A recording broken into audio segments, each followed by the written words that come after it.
ಯೇಸುವೇ ಸ್ತೋತ್ರ, ಯೇಸುವೇ ಆರಾಧನೆ ಮಹಿಮೆ. ಯೆಹೋವನಲ್ಲಿ ಭಯಭಕ್ತಿಯುಳ್ಳವನಾಗಿ ಆತನ ಮಾರ್ಗಗಳಲ್ಲಿ ನಡೆಯುವವನು ಧನ್ಯನು. ನಿನ್ನ ಕಷ್ಟಾರ್ಜಿತವನ್ನು ನೀನೇ ಅನುಭವಿಸುವಿ, ನೀನು ಧನ್ಯನು, ನಿನಗೆ ಶುಭವಿರುವುದು. ಅಂತಃಪುರದಲ್ಲಿರುವ ನಿನ್ನ ಹೆಂಡತಿಯು ಫಲಭರಿತವಾದ ದ್ರಾಕ್ಷ ಲತೆಯಂತಿರುವಳು. ನಿನ್ನ ಸಂಗಡ ಊಟದ ಮಣೆ ಸುತ್ತಲೂ ಕೂತುಕೊಳ್ಳುವ ನಿನ್ನ ಮಕ್ಕಳು ಎಣ್ಣೆ ಮರದ ಸಸಿಗಳಂತಿರುವರು. ಇಗೋ, ಯೆಹೋವನಲ್ಲಿ ಭಯಭಕ್ತಿಯುಳ್ಳ ಪುರುಷನು ಈ ರೀತಿಯಾಗಿ ಆಶೀರ್ವಾದ ಹೊಂದುವನು. ಚೀಯೋನಿನಲ್ಲಿರುವ ಯೆಹೋವನು ನಿನ್ನನ್ನು ಆಶೀರ್ವದಿಸಲಿ. ಜೀವಮಾನವೆಲ್ಲ ಯೆರೂಸಲೇಮಿನ ಸೌಭಾಗ್ಯವನ್ನು ನೋಡುವವನಾಗು, ಮಕ್ಕಳ ಮಕ್ಕಳನ್ನು ಕಾಣುವವನಾಗು. ಇಸ್ರಾಯೇಲರಿಗೆ ಶುಭವಾಗಲಿ. Hallelujah, amen.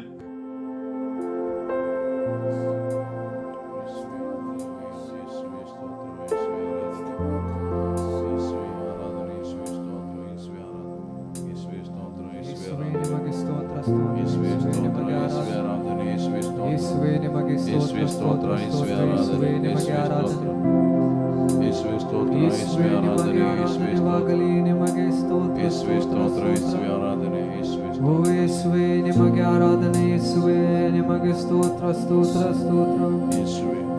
ಓ ಯೇಸುವೆ ನಿಮಗೆ ಆರಾಧನೆ ಯೇಸುವೆ, ನಿಮಗೆ ಸ್ತೋತ್ರ ಸ್ತೋತ್ರ ಸ್ತೋತ್ರ.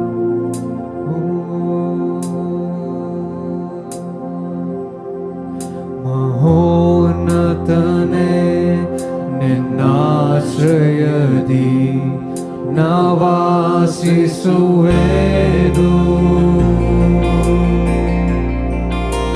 ಸರ್ವಶಕ್ತನೇ ನಿನ್ನ ನೆರಳಲ್ಲಿ ನಾ ವಿಶ್ರಮಿಸುವೆನು.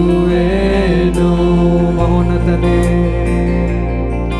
ಮಹೋನ್ನತನೇ ನಿನ್ನಾಶ್ರಯದಿ ನಾ ವಾಸಿಸುವೆನು.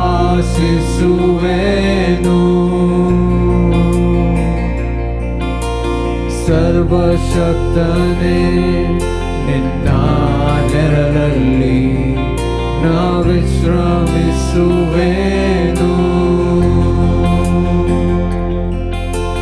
ಬಲವುಳ್ಳನೆ ನಿನ್ನ ಸಮ್ಮುಖವನ್ನೇ ನಾಶ್ರಯಿಸುವೆ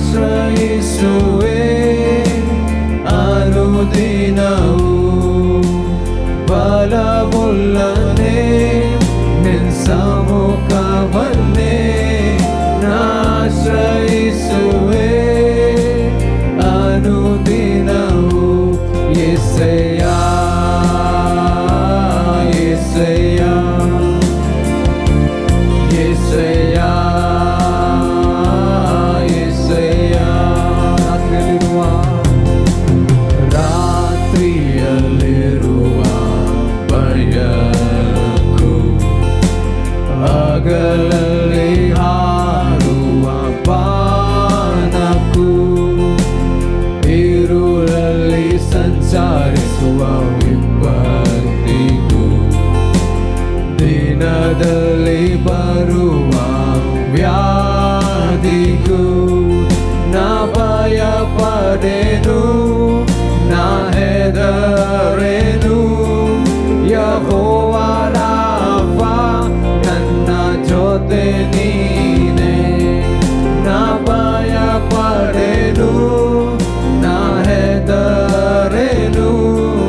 ಯೆಹೋವ ರಾಫ ನನ್ನ ಜೊತೆ ನೀನೆ. ಯೆಸಯ್ಯ ಯೆಸಯ್ಯ ಯೆಸಯ್ಯ ಯೆಸಯ್ಯ. ಸಾವಿರ ಜನರು ಸತ್ತು ಬಿದ್ದರು, 10,000 ಜನರು ಸುತ್ತಲಿದ್ದರು. ಅಂಧಕಾರವು ನನ್ನ ಭರಿಸಿದವು, ಮರಣ ಭಯವು ನನ್ನ ಬಾಧಿಸಿದರು. ನಾ ಭಯಪಡೆನು, ನಾ ಹೆದರೆನು. ಯೆಹೋವ ನೀಸಿ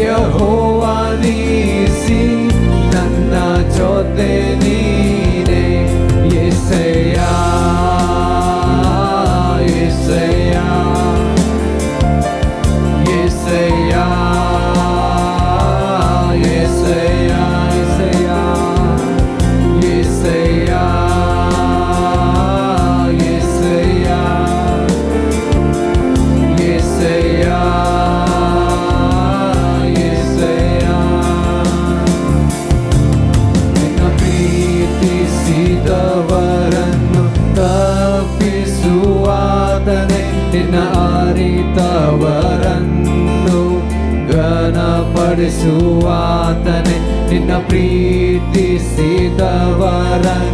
ತಪ್ಪಿಸುವಾತನೆ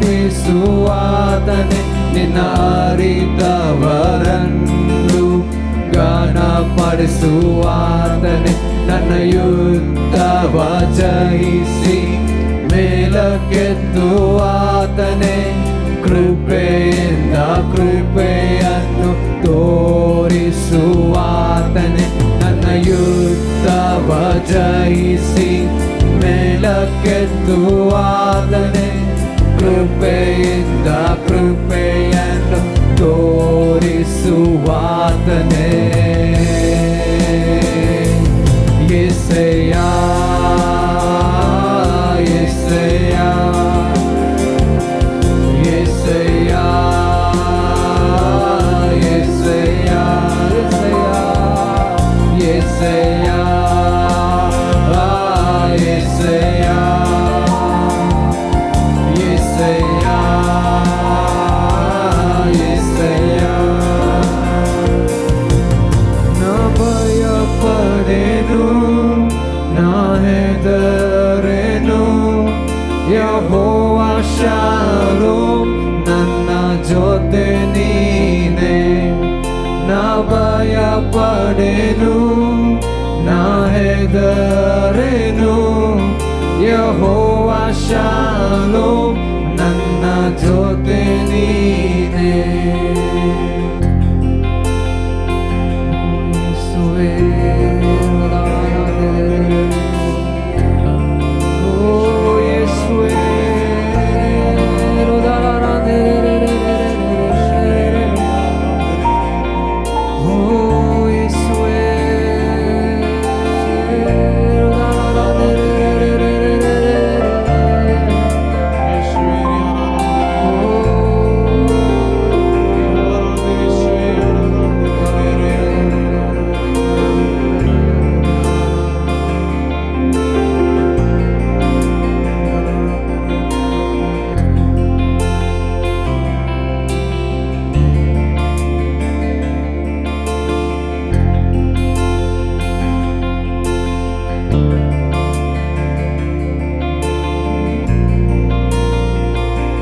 ಸುಂದರನೇ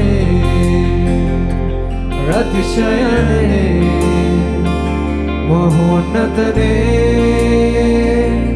ನನ್ ಪ್ರಿಯನೇ ಸುಂದರನೇ ಅತಿಶಯನೇ ಮಹೋನ್ನತನೇ ನನ್ ಪ್ರಿಯನೇ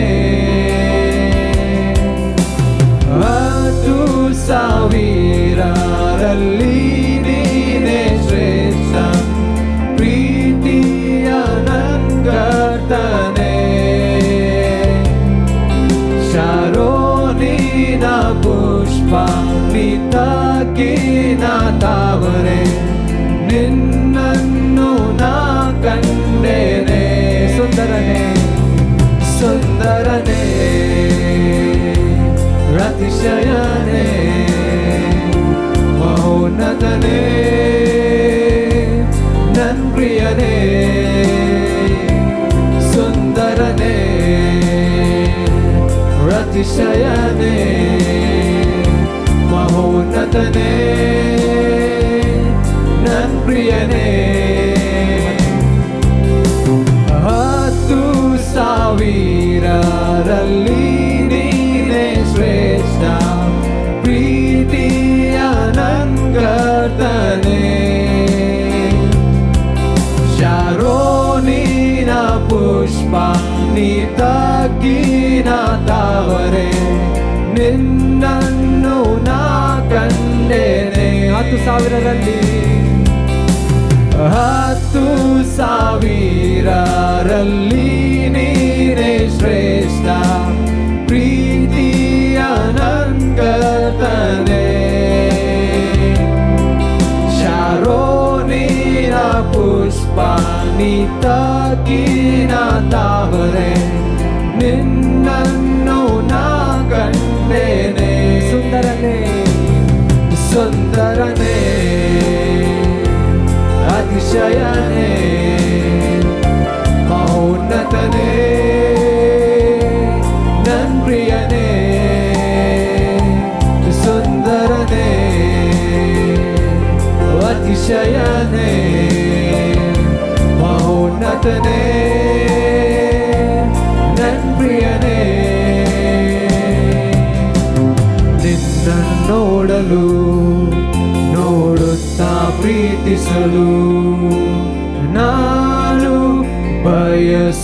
ಯೇಸುವೆ ನಿನ್ನನ್ನು ನೋಡಲು ನೋಡುತ್ತಾ ಪ್ರೀತಿಸಲು ನಾನು ಬಯಸುವೆ ನಿನ್ನನ್ನು ನೋಡಲು ನೋಡುತ್ತಾ ಪ್ರೀತಿಸಲು ನಾನು ಬಯಸುವೆ ನಿನ್ನನ್ನು ನೋಡಲು ನೋಡುತ್ತಾ ಪ್ರೀತಿಸಲು ನಾನು ಬಯಸುವೆ ಯೇಸುವೆ ನನ್ನ ಯೇಸುವೆ ನಿನ್ನ ಹಾಗೆ ಯಾರೂ ಇಲ್ಲ ಯೇಸುವೆ ನನ್ನ ಯೇಸುವೆ ನಿನ್ನ ಹಾಗೆ ಯಾರೂ ಇಲ್ಲ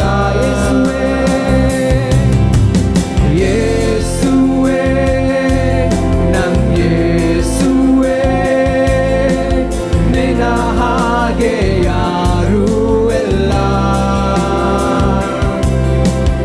ಯೇಸುವೆ ನನ್ನ ಯೇಸುವೆ ನಿನ್ನ ಹಾಗೆ ಯಾರೂ ಇಲ್ಲ ಸುಂದರನೇ ಅತಿಶಯನೇ ಮಹೋನ್ನತನೇ ನನ್ ಪ್ರಿಯನೇ ಸುಂದರನೇ ಅತಿಶಯನೇ ಮಹೋನ್ನತನೇ ನನ್ ಪ್ರಿಯನೇ ಸುಂದರನೇ ಅತಿಶಯನೇ ಮಹೋನ್ನತನೇ ನನ್ ಪ್ರಿಯನೇ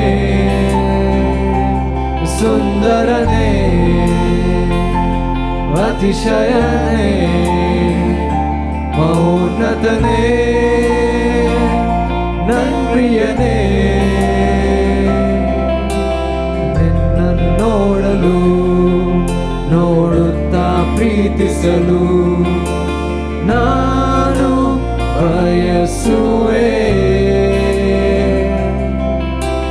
ನಿನ್ನನ್ನು ನೋಡಲು ನೋಡುತ್ತಾ ಪ್ರೀತಿಸಲು ನಾನು ಬಯಸುವೆ ಯೇಸುವೆ ನನ್ನ ಯೇಸುವೆ ನಿನ್ನ ಹಾಗೆ ಯಾರೂ ಇಲ್ಲ ಯೇಸುವೆ ನನ್ನ ಯೇಸುವೆ ನಿನ್ನ ಹಾಗೆ ಯಾರೂ ಇಲ್ಲ ಯೇಸುವೆ ನನ್ನ ಯೇಸುವೆ ನಿನ್ನ ಹಾಗೆ ಯಾರೂ ಇಲ್ಲ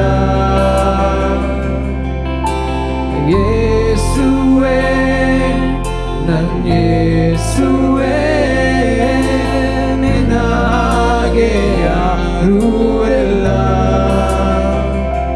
ಸುಂದರನೇ ಅತಿಶಯನೇ ಮಹೋನ್ನತನೇ ನನ್ ಪ್ರಿಯನೇ ಸುಂದರನೇ ಅತಿಶಯನೇ ಮಹೋನ್ನತನೇ ನನ್ ಪ್ರಿಯನೇ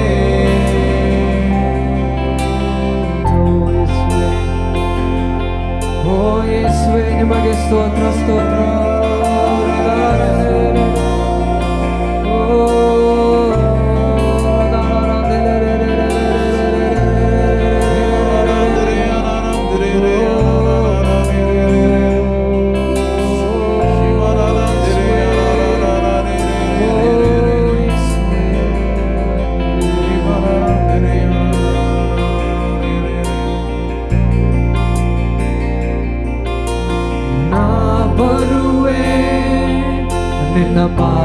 ಬಳಿಗೆ ಯೇಸುವೇ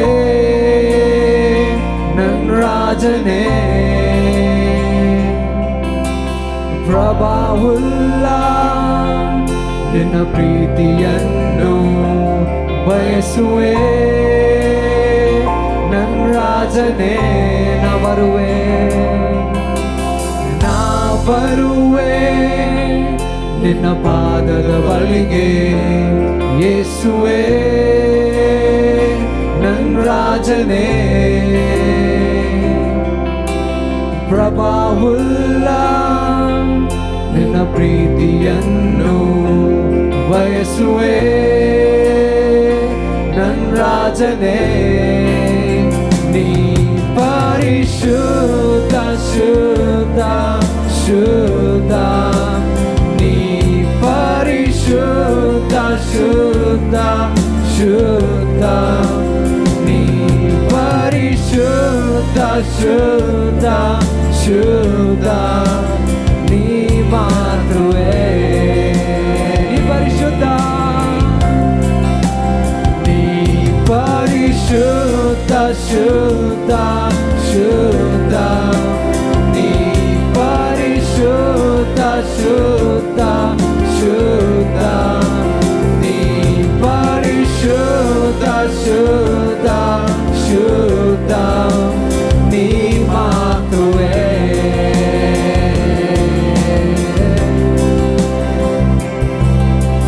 ನಾ ಬರುವೆ ನಿನ್ನ ಪಾದದ ಬಳಿಗೆ ಯೇಸುವೇ ನನ್ನ ರಾಜನೇ ಪ್ರಭಾವುಲ್ಲ ನಿನ್ನ ಪ್ರೀತಿಯನ್ನು ಬಯಸುವೆ ನನ್ನ ರಾಜನೇ ನಾ ಬರುವೆ ನಿನ್ನ ಪಾದದ ಬಳಿಗೆ ಯೇಸುವೇ ನನ್ನ ರಾಜನೇ ಪ್ರಭಾವುಲ್ಲ ನಿನ್ನ ಪ್ರೀತಿಯನ್ನು ಬಯಸುವೆ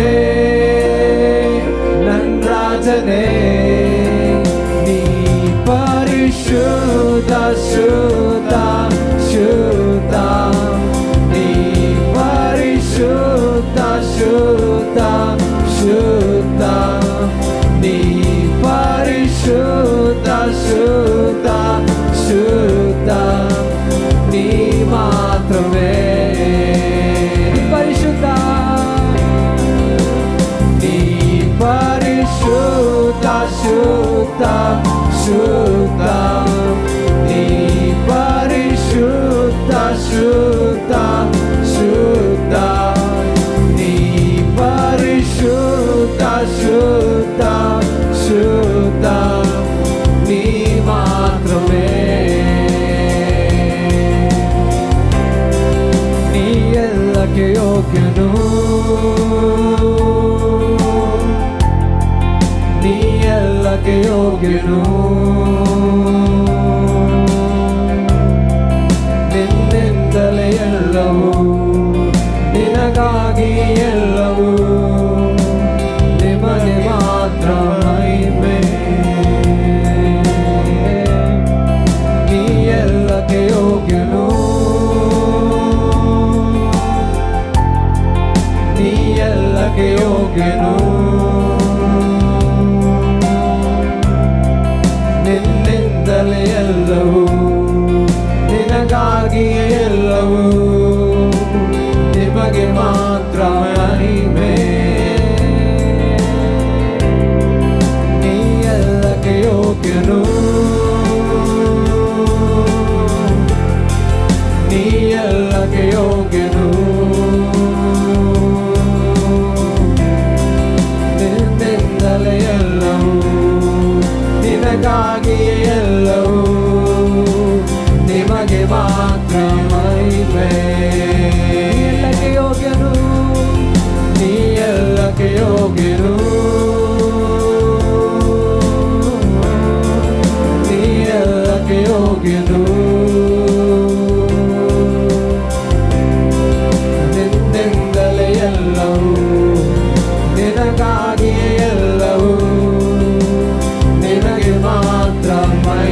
ಸಾಕೆ ನಗೆ ನೀ ಸಾಕೆ ನಗೆ ನೀ ಸಾಕೆ ನಗೆ ಯೇಸುವೆ ನೀ ಸಾಕೆ ನಗೆ ನೀ ಸಾಕೆ ನಗೆ ನೀ ಸಾಕೆ ನಗೆ ಯೇಸುವೆ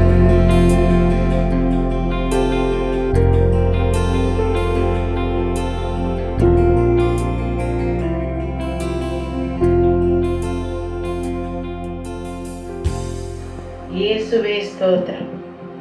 ಹಾಲೆಲೂಯ. ಇವತ್ತಿನ ದೇವರ ವಾಕ್ಯವನ್ನು ಕೇಳುವ ಮತ್ತಾಯನ ಸುವಾರ್ತೆ ಅಧ್ಯಾಯ 12 ವಾಕ್ಯ 29ರಿಂದ.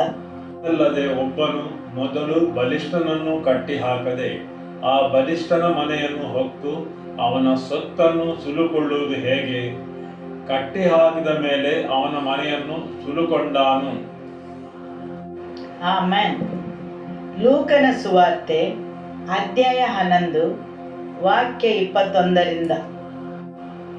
ಒಬ್ಬ ಬಲಿಷ್ಠನು ಸರ್ವಾಯುಧಗಳನ್ನು ಧರಿಸಿಕೊಂಡು ತನ್ನ ಮನೆಯನ್ನು ಕಾಪಾಡಿಕೊಂಡಿರುವಾಗ ಅವನ ವಸ್ತುಗಳು ಭದ್ರವಾಗಿಯೇ ಇರುವು.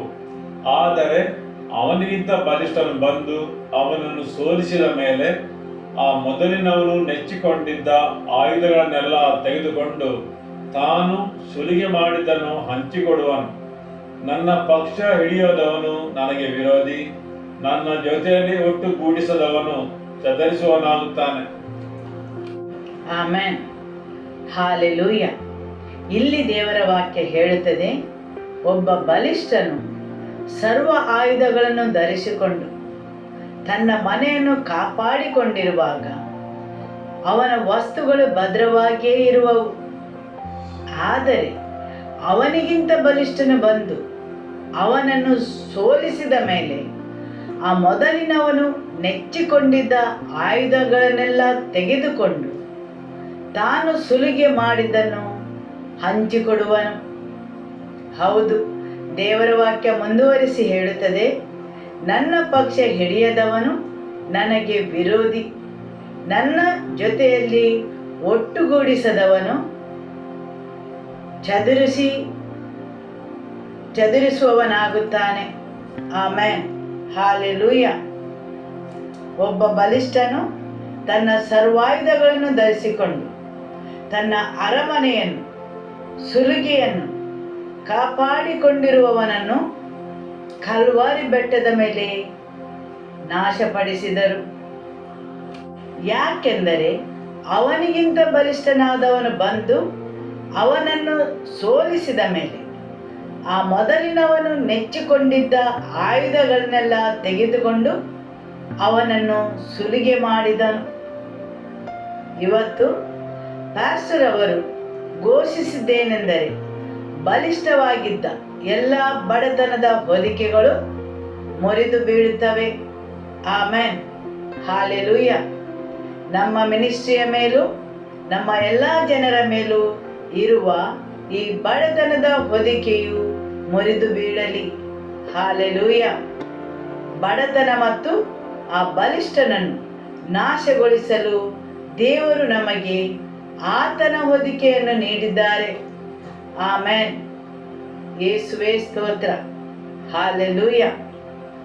ಯೆಶಾಯನ ಗ್ರಂಥ ಅಧ್ಯಾಯ 49 ವಾಕ್ಯ 24 ಮತ್ತು 25.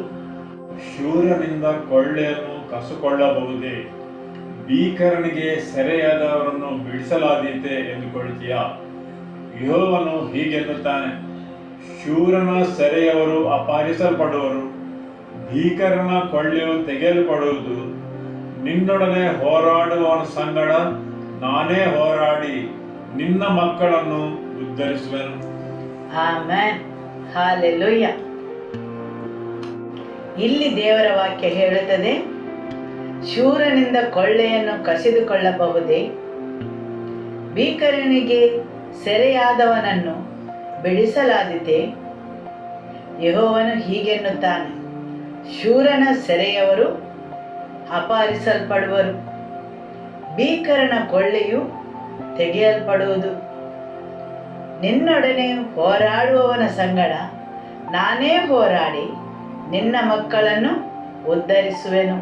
ಆಮೆನ್. ಹಾಲೆಲೂಯ. ಬೇರೆ ಕೆಲವು ಆವೃತ್ತಿಗಳು ಹೇಳುತ್ತವೆ, ಕಾನೂನುಬದ್ಧ ಬಂಧಿತರನ್ನು ಬಿಡಿಸಲಾದಿದೆಯೇ?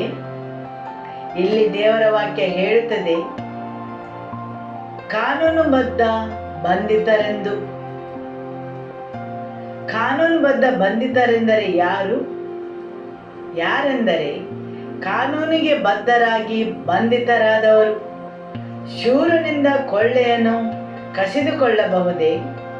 ಕಾನೂನಿಗೆ ಬದ್ಧರಾಗಿ ಅಥವಾ ಕಾನೂನಿನ ಪ್ರಕಾರ ಬಂಧಿತನಾದವನಿಗೆ ಬಿಡುಗಡೆ ಸಿಗುವುದೇ? ಹೌದು.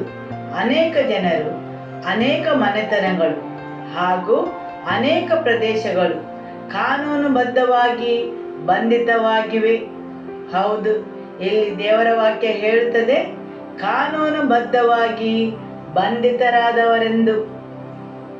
ಅವರು ಆ ಸಮಸ್ಯೆಯಲ್ಲಿ ಇರಲು ಅಲ್ಲಿ ಕೆಲವು ಕಾರಣಗಳಿವೆ. ಯಾಕೆ ಅವರು ಅಂಥ ಸಮಸ್ಯೆಗಳಲ್ಲಿ ಹಾದು ಹೋಗುವಂತಹ ಕೆಲವೊಂದು ವಿಷಯಗಳಿವೆ. ಯಾಕೆಂದರೆ ಅವರು ಕಾನೂನುಬದ್ಧರಾದ ಬಂಧಿತರು. ಸರಿಯಲ್ಲವೇ? ಆಮೆನ್. ಹೌದು, ಅಲ್ಲಿಯ ಬಲಿಷ್ಠನು ಆ ಜನರು ನಿರ್ದಿಷ್ಟ ಗುರಿಯನ್ನು ತಲುಪದಂತೆ ಅದರ ವಿರುದ್ಧ ಹೋರಾಡುತ್ತಾನೆ.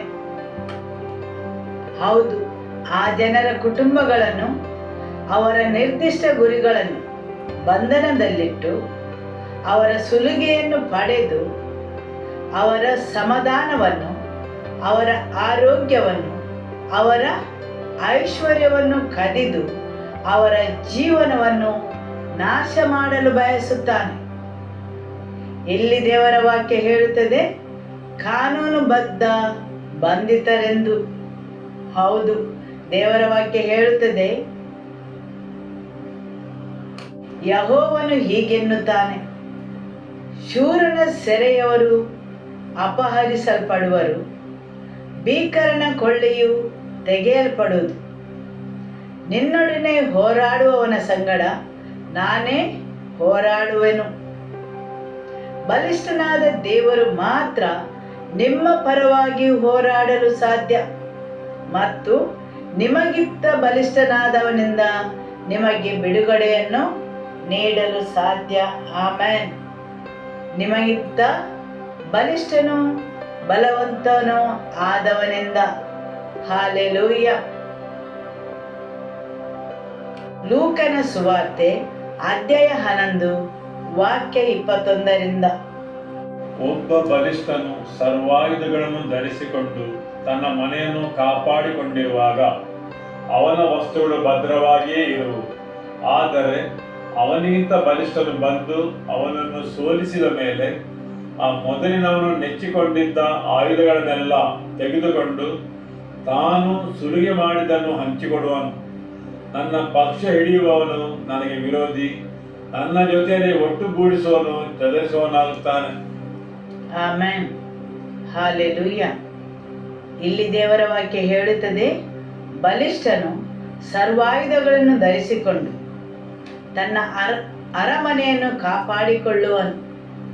ಆದರೆ ಶತ್ರು ಅವರನ್ನು ಬಂಧಿತರನ್ನಾಗಿಸಲು ಪ್ರಯತ್ನಿಸುತ್ತಾನೆ ಮತ್ತು ನಿಜವಾಗಿ ಕಾನೂನಿನ ಬದ್ಧವಾಗಿ ಜನರ ಸೊತ್ತನ್ನು ಅವನು ಕಸಿದುಕೊಳ್ಳಲು ಪ್ರಯತ್ನಿಸುತ್ತಾನೆ ಮತ್ತು ಜನರಿಗೆ ಅವರ ಸ್ವಂತ ಬಲದಿಂದ ಅವನ ಜೊತೆ ಹೋರಾಡಲು ಅಸಾಧ್ಯವಾಗಿದ್ದರಿಂದ ಅವರ ಸ್ವತ್ತನ್ನು ಆ ಶತ್ರು ಅವನ ಸುಲಿಗೆಯನ್ನಾಗಿ ಅರಮನೆಯಲ್ಲಿ ನಿರಂತರವಾಗಿ ಇಟ್ಟುಕೊಳ್ಳುತ್ತಾನೆ.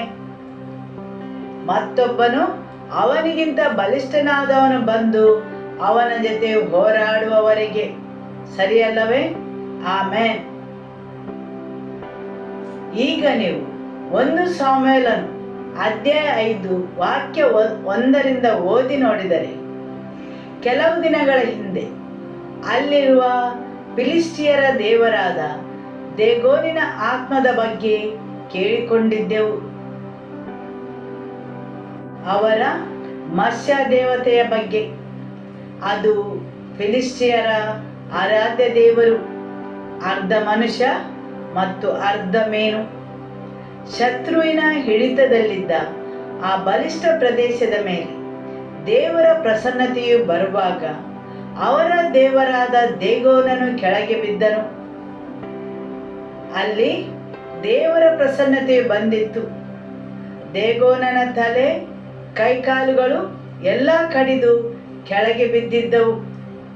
ಇದರ ಸಂಕೇತವೇನೆಂದರೆ,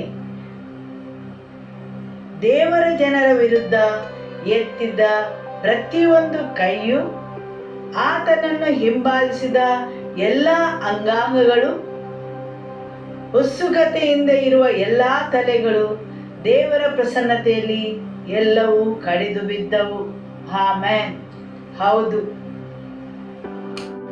ದೇವರ ಮಂಜೂಷ, ದೇವರ ಪ್ರಸನ್ನತೆ ಆ ದೇವರ ಆಲಯಕ್ಕೆ ಬರುವಾಗ ಅಥವಾ ಜನರು ಕೊಂಡು ಹೋಗಿ ಅಲ್ಲಿ ಇಟ್ಟಾಗ, ಹೌದು, ದೇವರ ಪ್ರಸನ್ನತೆಯು ದೇವಜನರ ವಿರುದ್ಧ ಬಂದ ಆ ಫಿಲಿಸ್ತಿಯರ ದೇವರ ತಲೆ ಮತ್ತು ಅಂಗಾಂಗಗಳನ್ನು ನಾಶಪಡಿಸಿತು. ಫಿಲಿಸ್ಟಿಯರು ಯಾವಾಗಲೂ ಅಥವಾ ನಿರಂತರವಾಗಿ ಇಸ್ರೇಲರಿಗೆ ತೊಂದರೆಯನ್ನು ನೀಡುತ್ತಿದ್ದರು. ಆ ಪ್ರದೇಶವನ್ನು ಹಿಡಿತದಲ್ಲಿಟ್ಟ ದೇಗೋನಿನ ವಿರುದ್ಧವಾಗಿ ಬಲಿಷ್ಠನೂ ಮಹಿಮಾಭರಿತನೂ ಆದ ದೇವರ ಪ್ರಸನ್ನತೆಯು ಬಂದು ಅರಮನೆಯನ್ನು ಮತ್ತು ಅವನ ಹಿಡಿತದಲ್ಲಿದ್ದ ಎಲ್ಲವನ್ನು ಬಿಡುಗಡೆಗೊಳಿಸಿತು. ಆಮೆನ್. ಹಾಲೆಲೂಯ. ಯೆಶಾಯನ ಗ್ರಂಥ ಅಧ್ಯಾಯ 49 ವಾಕ್ಯ 24. ಶೂರನಿಂದ ಕೊಳ್ಳೆಯನ್ನು ಕಸುಕೊಳ್ಳಬಹುದೇ? ಭೀಕರನಿಗೆ ಸೆರೆಯಾದವರನ್ನು ಬಿಡಿಸಲಾದೀತೆ ಎಂದುಕೊಳ್ಳುತ್ತೀಯಾ?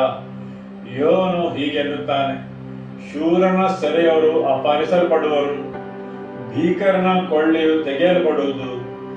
ನಿನ್ನೊಡನೆ ಹೋರಾಡುವವರ ಸಂಗಡ ನಾನೇ ಹೋರಾಡಿ ನಿನ್ನ ಮಕ್ಕಳನ್ನು ಉದ್ಧರಿಸುವೆನು.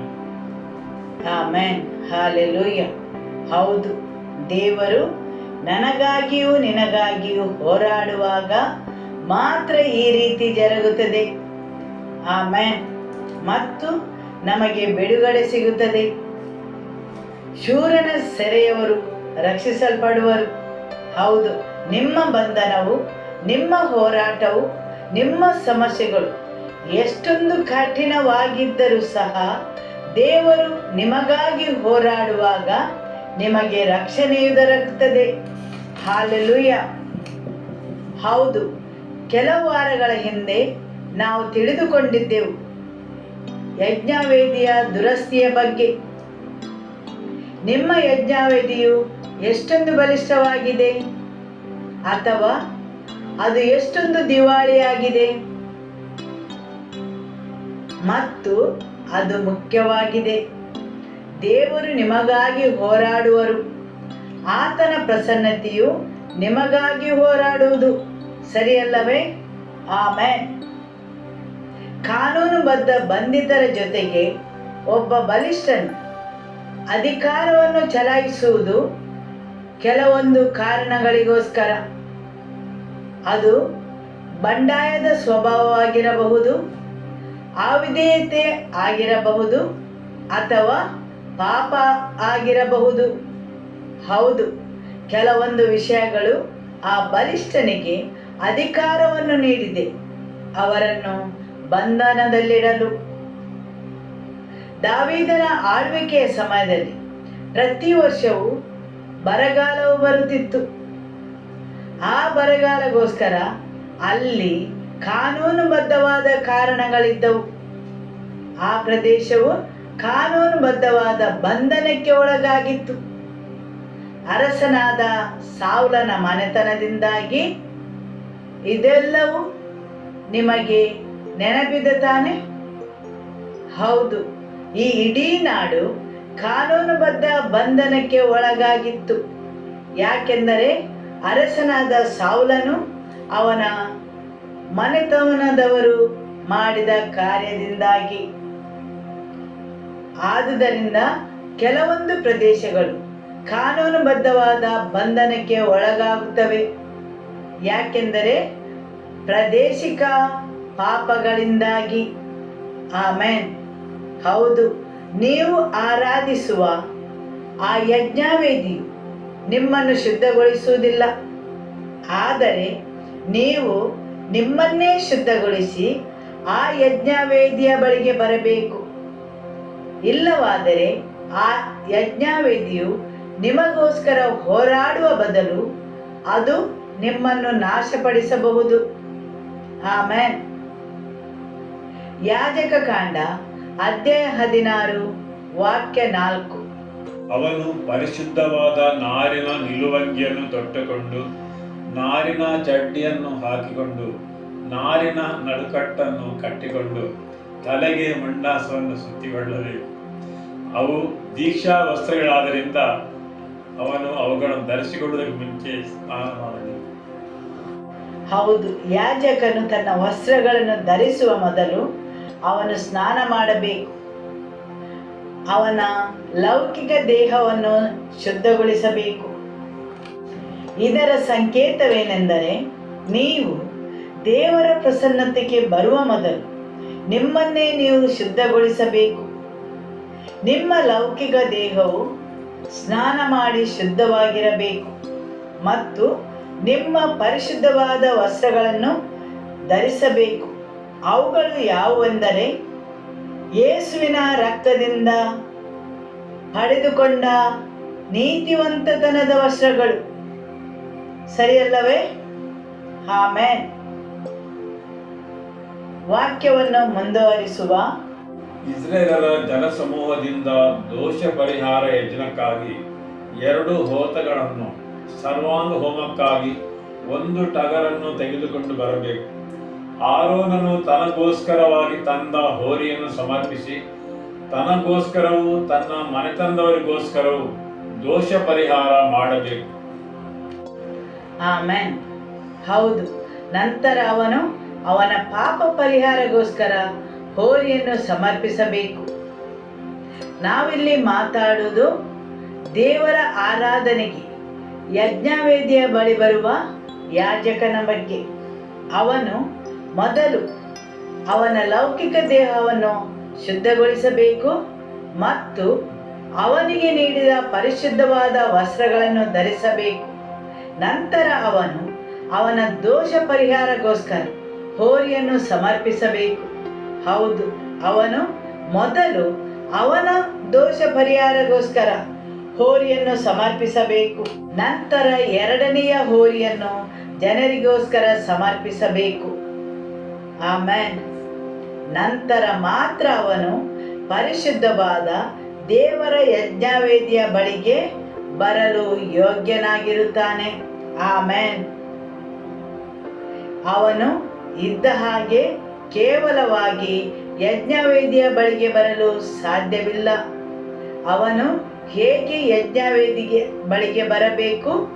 ಅವನು ಧರಿಸುವ ಮೇಲಂಗಿಯಲ್ಲಿ ಬಂಗಾರದ ಗೆಜ್ಜೆಗಳಿರಬೇಕು. ವಿಮೋಚನಾ ಕಾಂಡ ಅಧ್ಯಾಯ 28 ವಾಕ್ಯ 33. ಮೇಲಂಗಿಯ ಅಂಚಿನ ಸುತ್ತಲೂ ನೀಲಿ ಧೂಮ್ರ ರಕ್ತವರ್ಣಗಳುಳ್ಳ ದಾರದಿಂದ ದಾಳಿಂಬ ಹಣ್ಣಿನಂತೆ ಚೆಂಡುಗಳನ್ನು, ಅವುಗಳ ನಡುವೆ ಚಿನ್ನದ ಗೆಜ್ಜೆಗಳನ್ನು ತಗಲಿಸಬೇಕು.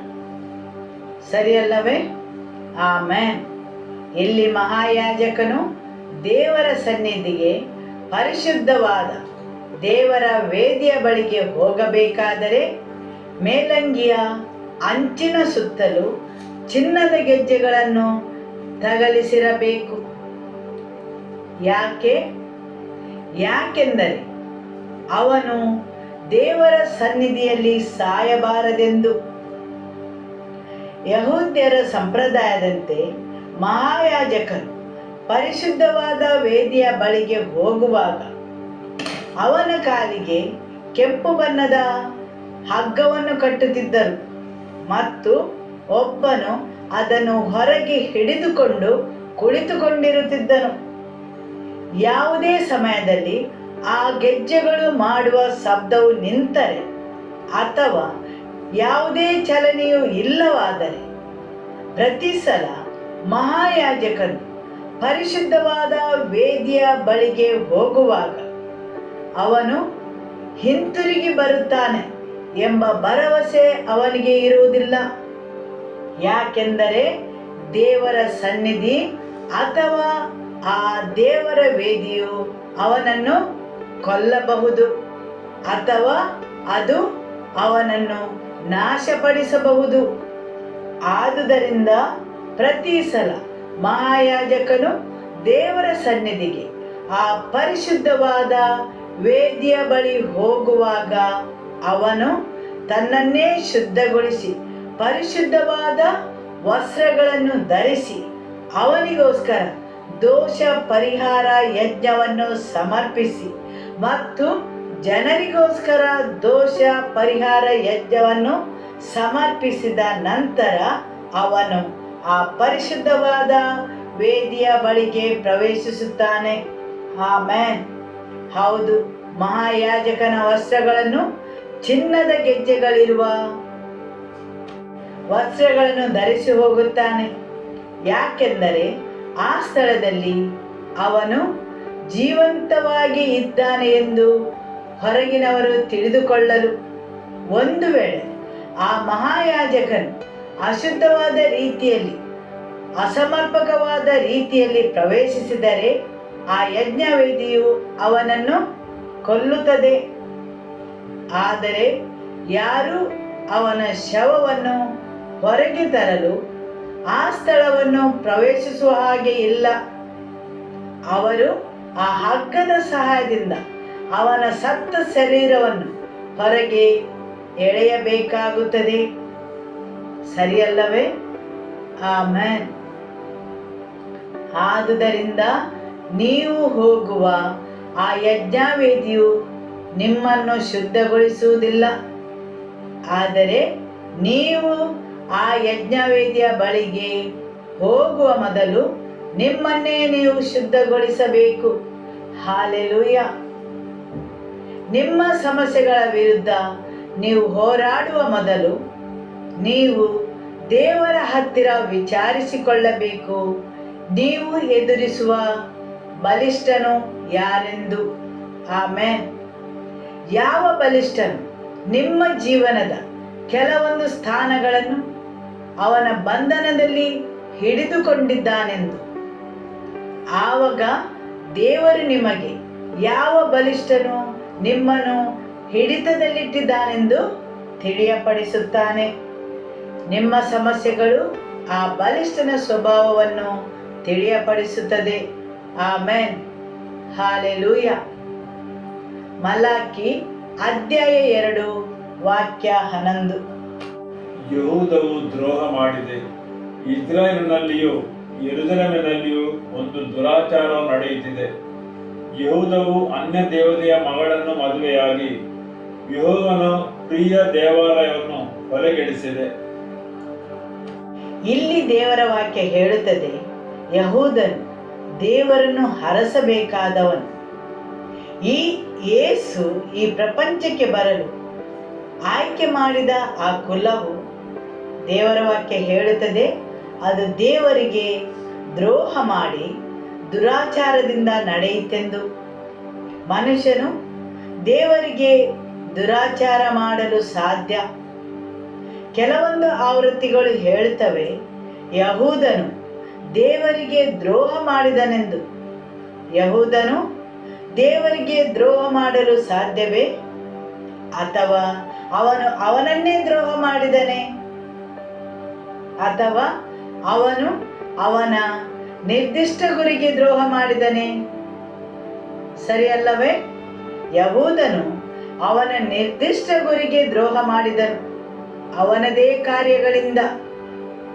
ಇಲ್ಲಿ ದೇವರ ಉದ್ದೇಶವೇನೆಂದರೆ, ಯಹೂದನ ವಂಶಾವಳಿಯಿಂದ ಯೇಸು ಈ ಪ್ರಪಂಚಕ್ಕೆ ಬರಬೇಕೆಂದು. ಆದರೆ ಯಹೂದನು ಮಾಡಿದ ಕಾರ್ಯಗಳಿಂದಾಗಿ ಅವನು ದೇವರಿಗೆ ಅಸಹ್ಯನಾದನು. ಯೇಸು ಪ್ರಪಂಚಕ್ಕೆ ಬರಲು ಆರಿಸಿಕೊಂಡ ಈ ಕುಲವು ಅಕಸ್ಮಾತ್ತಾಗಿ ದೇವರ ಎದುರಲ್ಲಿ ಅಸಹ್ಯಗೊಂಡಿತು. ಮನುಷ್ಯನು ದೇವರನ್ನು ಅಪವಿತ್ರಗೊಳಿಸಿದನು, ಅಥವಾ ಬೇರೆ ಕೆಲವು ಆವೃತ್ತಿಗಳು ಹೇಳುತ್ತವೆ ಮನುಷ್ಯನು ದೇವರನ್ನು ಅಸ್ವಸ್ಥಗೊಳಿಸಿದನೆಂದು, ಮತ್ತು ದೇವರ ಎದುರಲ್ಲಿ ಅಸಹ್ಯಗೊಂಡನು ಅವನ ಕಾರ್ಯಗಳಿಂದಾಗಿ. ಹೌದು, ಅವನು ಆರಿಸಲ್ಪಟ್ಟರೂ ಸಹ ದೇವರ ಎದುರಲ್ಲಿ ಅವನು ಅಸಹ್ಯಗೊಂಡನು. ಆಮೆನ್. ಹೌದು, ರಾಜಾಧಿಪತ್ಯವು ಯಹೂದನ ಕುಲದವರಿಂದ ಶಾಶ್ವತವಾಗಿ ಉಳಿಯಲು ದೇವರು ಆರಿಸಿಕೊಂಡ ಕುಲ. ಇಲ್ಲಿ ದೇವರ ವಾಕ್ಯ ಹೇಳುತ್ತದೆ, ಆದರೆ ಅವನು ದೇವರ ಎದುರಲ್ಲಿ ಅಸಹ್ಯಕ್ಕೆ ಒಳಗಾದನೆಂದು. ಆಮೆನ್. ಹಾಲೆಲೂಯ. ವಾಕ್ಯ 12. ಇಂಥ ಕೆಲಸವನ್ನು ನಡೆಸಿದ ಪ್ರತಿಯೊಬ್ಬನ ಕುಟುಂಬದಲ್ಲಿ ಎಬ್ಬಿಸುವವರಾಗಲಿ ಉತ್ತರ ಕೊಡುವವರಾಗಲಿ ಎಲ್ಲರನ್ನೂ ಯೆಹೋವನು ಯಾಕೋಬಿನ ಗುಡಾರಗಳೊಂದಿಗೆ ನಿರ್ಮೂಲ ಮಾಡುವನು. ಆಮೆನ್. ಹೌದು, ಅಲ್ಲಿ ನಿರ್ಮೂಲತೆಯು ಉಂಟಾಗುವುದು. ದೇವರ ವಾಕ್ಯ ಹೇಳುತ್ತದೆ, ಯಾಕೋಬಿನ ಗುಡಾರದೊಳಗಿಂದ ನಿರ್ಮೂಲ ಮಾಡುವನು. ಆರಿಸಿಕೊಂಡ ಮನುಷ್ಯನು ಆ ಸ್ಥಳದಿಂದ ಈಗ ನಿರ್ಮೂಲಗೊಳ್ಳುವನು. ವಾಕ್ಯ 13. ಸೇನಾಧೀಶ್ವರ ಯೆಹೋವನಿಗೆ ನೈವೇದ್ಯ ತಂದರ್ಪಿಸುವವನ್ನು ಕಡಿದು ಬಿಡುವನು. ಇನ್ನೊಂದನ್ನು ನಡೆಸುತ್ತೀರಿ, ಯೆಹೋವನ ಯಜ್ಞವೇದಿಯನ್ನು ಕಣ್ಣೀರಿನಿಂದಲೂ ಅಳುವಿಕೆಯಿಂದಲೂ ನರಳಾಟದಿಂದಲೂ ತುಂಬಿಸಿ ಮುಚ್ಚುತ್ತೀರಿ. ಆದ ಕಾರಣ ಆತನು ನಿಮ್ಮ ನೈವೇದ್ಯವನ್ನು ಇನ್ನೂ ಲಕ್ಷಿಸನು, ನಿಮ್ಮ ಕೈಯಿಂದ ಅದನ್ನು ಪ್ರಸನ್ನನಾಗಿ ಸ್ವೀಕರಿಸನು. ಆಮೆನ್. ನಿಮ್ಮ ಪರವಾಗಿ ಮಾತಾಡಬೇಕಾಗಿದ್ದ ಆ ವೇದಿಯು ಈಗ ಜನರ ಕಣ್ಣೀರಿನಿಂದಲೂ ಅಳುವಿಕೆಯಿಂದಲೂ ನರಳಾಟದಿಂದಲೂ ತುಂಬಿಸಿ ಮುಚ್ಚಿದ್ದಾರೆ. ಹೌದು, ನಿಮ್ಮ ಪರವಾಗಿ ಮಾತಾಡಬೇಕಾಗಿದ್ದ ಈ ಯಜ್ಞವೇದಿಯು ಈಗ ನಿಮಗೆ ವಿರುದ್ಧವಾಗಿದೆ. ಸರಿಯಲ್ಲವೇ? ಆಮೆನ್. ಸೇನಾಧೀಶ್ವರ ಯೆಹೋವನಿಗೆ ನೈವೇದ್ಯ ತಂದರ್ಪಿಸುವವನನ್ನು ಕಡಿದು ಬಿಡುವನು. ಇನ್ನೊಂದನ್ನು ನಡೆಸುತ್ತೀರಿ, ಯೆಹೋವನ ಯಜ್ಞವೇದಿಯನ್ನು ಕಣ್ಣೀರಿನಿಂದಲೂ ಅಳುವಿಕೆಯಿಂದಲೂ ನರಳಾಟದಿಂದಲೂ ತುಂಬಿಸಿ ಮುಚ್ಚುತ್ತೀರಿ. ಆದ ಕಾರಣ ಆತನು ನಿಮ್ಮ ನೈವೇದ್ಯವನ್ನು ಇನ್ನೂ ಲಕ್ಷಿಸನು, ನಿಮ್ಮ ಕೈಯಿಂದ ಅದನ್ನು ಪ್ರಸನ್ನನಾಗಿ ಸ್ವೀಕರಿಸನು. ಹೌದು, ಇದು ಎಲ್ಲಿಯವರೆಗೆ ಅಂದರೆ ದೇವರ ವಾಕ್ಯ ಹೇಳುತ್ತದೆ, ಆತನು ನಿಮ್ಮ ನೈವೇದ್ಯವನ್ನು ಇನ್ನು ರಕ್ಷಿಸನು, ನಿಮ್ಮ ಕೈಯಿಂದ ಅದನ್ನು ಪ್ರಸನ್ನನಾಗಿ ಸ್ವೀಕರಿಸನು. ಹೌದು, ನಿಮ್ಮ ಪರವಾಗಿ ಇರಬೇಕಾದ ಈ ಯಜ್ಞವೇದಿಯು ಈಗ ನಿಮಗೆ ವಿರುದ್ಧವಾಗಿದೆ. ಆಮೆನ್. ಪ್ರಕಟಣೆಯ ಗ್ರಂಥ ಅಧ್ಯಾಯ 6 ವಾಕ್ಯ 9 ಮತ್ತು 10. ಆತನು 5ನೆಯ ಮುದ್ರೆಯನ್ನು ಒಡೆದಾಗ ದೇವರ ವಾಕ್ಯದ ನಿಮಿತ್ತವಾಗಿಯೂ ತಾವು ಹೇಳಿದ ಸಾಕ್ಷಿಯ ನಿಮಿತ್ತವಾಗಿಯೂ ಹತವಾದವರ ಆತ್ಮಗಳು ಯಜ್ಞವೇದಿಯ ಕೆಳಗಿರುವುದನ್ನು ಕಂಡನು. ಅವರು, ಒಡೆಯನೇ, ಪರಿಶುದ್ಧನೂ ಸತ್ಯವಂತನೂ ಆಗಿರುವಾತನೇ, ಭೂನಿವಾಸಿಗಳು ನಮ್ಮನ್ನು ಕೊಂದದಕ್ಕಾಗಿ ನೀನು ಎಷ್ಟು ಕಾಲದವರೆಗೂ ನ್ಯಾಯ ವಿಚಾರಿಸದೆಯೂ ಪ್ರತಿದಂಡನೆ ಮಾಡದೆಯೂ ಇರುವಿ ಎಂದು ಮಹಾ ಶಬ್ದದಿಂದ ಕೂಗಿದರು. ಹತರಾದವರ ಆತ್ಮಗಳು ಯಜ್ಞವೇದಿಯ ಕೆಳಗಿನಿಂದ ದೇವರಿಗೆ ಮೊರೆ ಇಡುತ್ತಿದ್ದವು.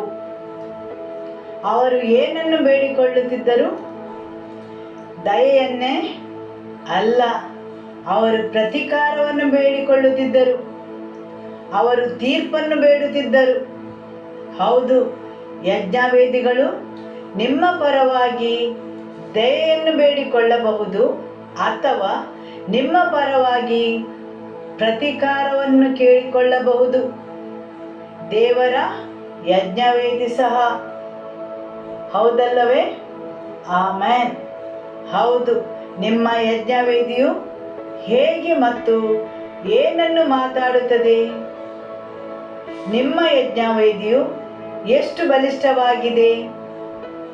ನಿಮ್ಮ ಯಜ್ಞವೇದಿಯು ಎಷ್ಟು ದಿವಾಳಿಯಾಗಿದೆ? ನೀವು ನಿಮ್ಮ ದೇವರನ್ನು ಭೇಟಿಯಾಗುವ ಸ್ಥಳ. ಆಮೆನ್. ನಿಮ್ಮ ವೇದಿಯು ದೇವರ ಎದುರಲ್ಲಿ ನಿಮ್ಮ ವಂಶಾವಳಿಯಿಂದ ಬಂದ ಆ ಹೊದಿಕೆಗಳನ್ನು ತೆರೆಯಲು ಸಮರ್ಥವಾಗಿದೆಯೇ?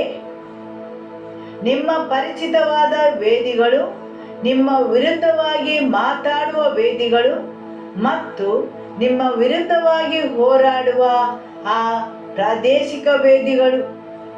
ಹೌದು, ನಿಮ್ಮ ವಂಶಾವಳಿಯಿಂದ ಬಂದ ವೇದಿಗಳು, ನಿಮ್ಮ ರಕ್ತ ಸಂಬಂಧವಾದ ವೇದಿಗಳು, ನಿಮ್ಮ ಹಿರಿಯರಿಂದ ಬಂದ ವೇದಿಗಳು ನಾಶಪಡಿಸಲು ನಿಮ್ಮ ವೇದಿಯು ದೇವರ ಎದುರಲ್ಲಿ ಬಲಿಷ್ಠವಾಗಿದೆಯೇ? ಅದು ನಿಮ್ಮ ಪರವಾಗಿ ಮಾತಾಡುತ್ತದೆಯೇ? ಆಮೆನ್. ಹಾಲೆಲೂಯ. ಕೀರ್ತನೆ 139 ವಾಕ್ಯ 23. ದೇವ, ನನ್ನನ್ನು ಪರೀಕ್ಷಿಸಿ ನನ್ನ ಹೃದಯವನ್ನು ತಿಳಿದುಕೋ. ನನ್ನನ್ನು ಶೋಧಿಸಿ ನನ್ನ ಆಲೋಚನೆಗಳನ್ನು ಗೊತ್ತು ಮಾಡು. ನಾನು ಕೇಡಿನ ಮಾರ್ಗದಲ್ಲಿರುತ್ತೇನೋ ಏನೋ ನೋಡಿ ಸನಾತನ ಮಾರ್ಗದಲ್ಲಿ ನನ್ನನ್ನು ನಡೆಸು. ಆಮೆನ್. ಇಲ್ಲಿ ದಾವೀದನು ದೇವರಿಗೆ ಮೊರೆ ಇಡುತ್ತಾನೆ. ಏನೆಂದು ಮೊರೆ ಇಡುತ್ತಾನೆ? ಅವನು ಹೇಳುತ್ತಾನೆ, ದೇವ, ನನ್ನನ್ನು ಪರೀಕ್ಷಿಸಿ ನನ್ನ ಹೃದಯವನ್ನು ತಿಳಿದುಕೋ. ನನ್ನನ್ನು ಶೋಧಿಸಿ ನನ್ನ ಆಲೋಚನೆಗಳನ್ನು ಗೊತ್ತು ಮಾಡು. ನಾನು ಕೇಡಿನ ಮಾರ್ಗದಲ್ಲಿ ಇರುತ್ತೇನೆ ಏನೋ ನೋಡಿ ಸನಾತನ ಮಾರ್ಗದಲ್ಲಿ ನನ್ನನ್ನು ನಡೆಸು. ಇಲ್ಲಿ ದಾವೀದನು ಹೇಳುತ್ತಾನೆ, ನನ್ನ ಹೃದಯವನ್ನು ಹುಡುಕುವಂತಹ ಸಾಮರ್ಥ್ಯವು ನನ್ನಲ್ಲಿ ಇಲ್ಲವೆಂದು. ಅವನು ದೇವರಿಗೆ ಹೇಳುತ್ತಾನೆ, ನನ್ನಿಂದ ನನ್ನ ಹೃದಯವನ್ನು ಅರಿತುಕೊಳ್ಳಲು ಸಾಧ್ಯವಿಲ್ಲ. ಮಾತ್ರವಲ್ಲ, ನನ್ನಲ್ಲಿ ಯಾವುದೇ ಶಕ್ತಿಯಾಗಲಿ ಬಲವಾಗಲಿ ಸಾಮರ್ಥ್ಯವಾಗಲಿ ಇಲ್ಲ ನನ್ನ ಹೃದಯವನ್ನು ಅರಿತುಕೊಳ್ಳಲು. ಆದರೆ ನೀನು ನನ್ನ ಹೃದಯವನ್ನು ಹುಡುಕು, ನನ್ನ ಹೃದಯವನ್ನು ಪರೀಕ್ಷಿಸು. ನನ್ನ ಹೃದಯದ ಉದ್ದೇಶ ಮತ್ತು ಗುರಿಗಳನ್ನು ನೀನೇ ಪರೀಕ್ಷಿಸು ಮತ್ತು ನನ್ನನ್ನು ಮುನ್ನಡೆಸು. ನಿನಗೆ ನನ್ನ ಆಲೋಚನೆಗಳೆಲ್ಲ ತಿಳಿದಿವೆ. ನೀನು ನನ್ನ ಹೃದಯವನ್ನು ಪರೀಕ್ಷಿಸು ಮತ್ತು ನನ್ನ ಆಲೋಚನೆಗಳನ್ನು ಶೋಧಿಸು. ಅವುಗಳು ನನ್ನನ್ನು ಸನಾತನ ಮಾರ್ಗದಲ್ಲಿ ನಡೆಸುವಂತೆ ನೋಡಿಕೋ. ಆಮೆನ್. ಹಾಲೆಲೂಯ. ಹೌದು, ಅವನು ಅವನ ಹೃದಯವನ್ನು ದೇವರ ಎದುರಲ್ಲಿ ಬರಿದಾಗಿ ಇಡುತ್ತಾನೆ ಮತ್ತು ಪವಿತ್ರಾತ್ಮನಲ್ಲಿ ಹೇಳುತ್ತಾನೆ, ಅವನ ಹೃದಯವನ್ನು ಹುಡುಕಲು, ಅವನ ಆಲೋಚನೆಗಳನ್ನು ಪರೀಕ್ಷಿಸಲು. ಅನೇಕ ಸಲ ನಾವು ಈ ಕೀರ್ತನೆಯನ್ನು ಹೇಳುತ್ತೇವೆ, ಆದರೆ ನಮ್ಮ ಹೃದಯವನ್ನು ಪರೀಕ್ಷಿಸಲು ಪವಿತ್ರಾತ್ಮನಿಗೆ ಬಿಡುವುದಿಲ್ಲ.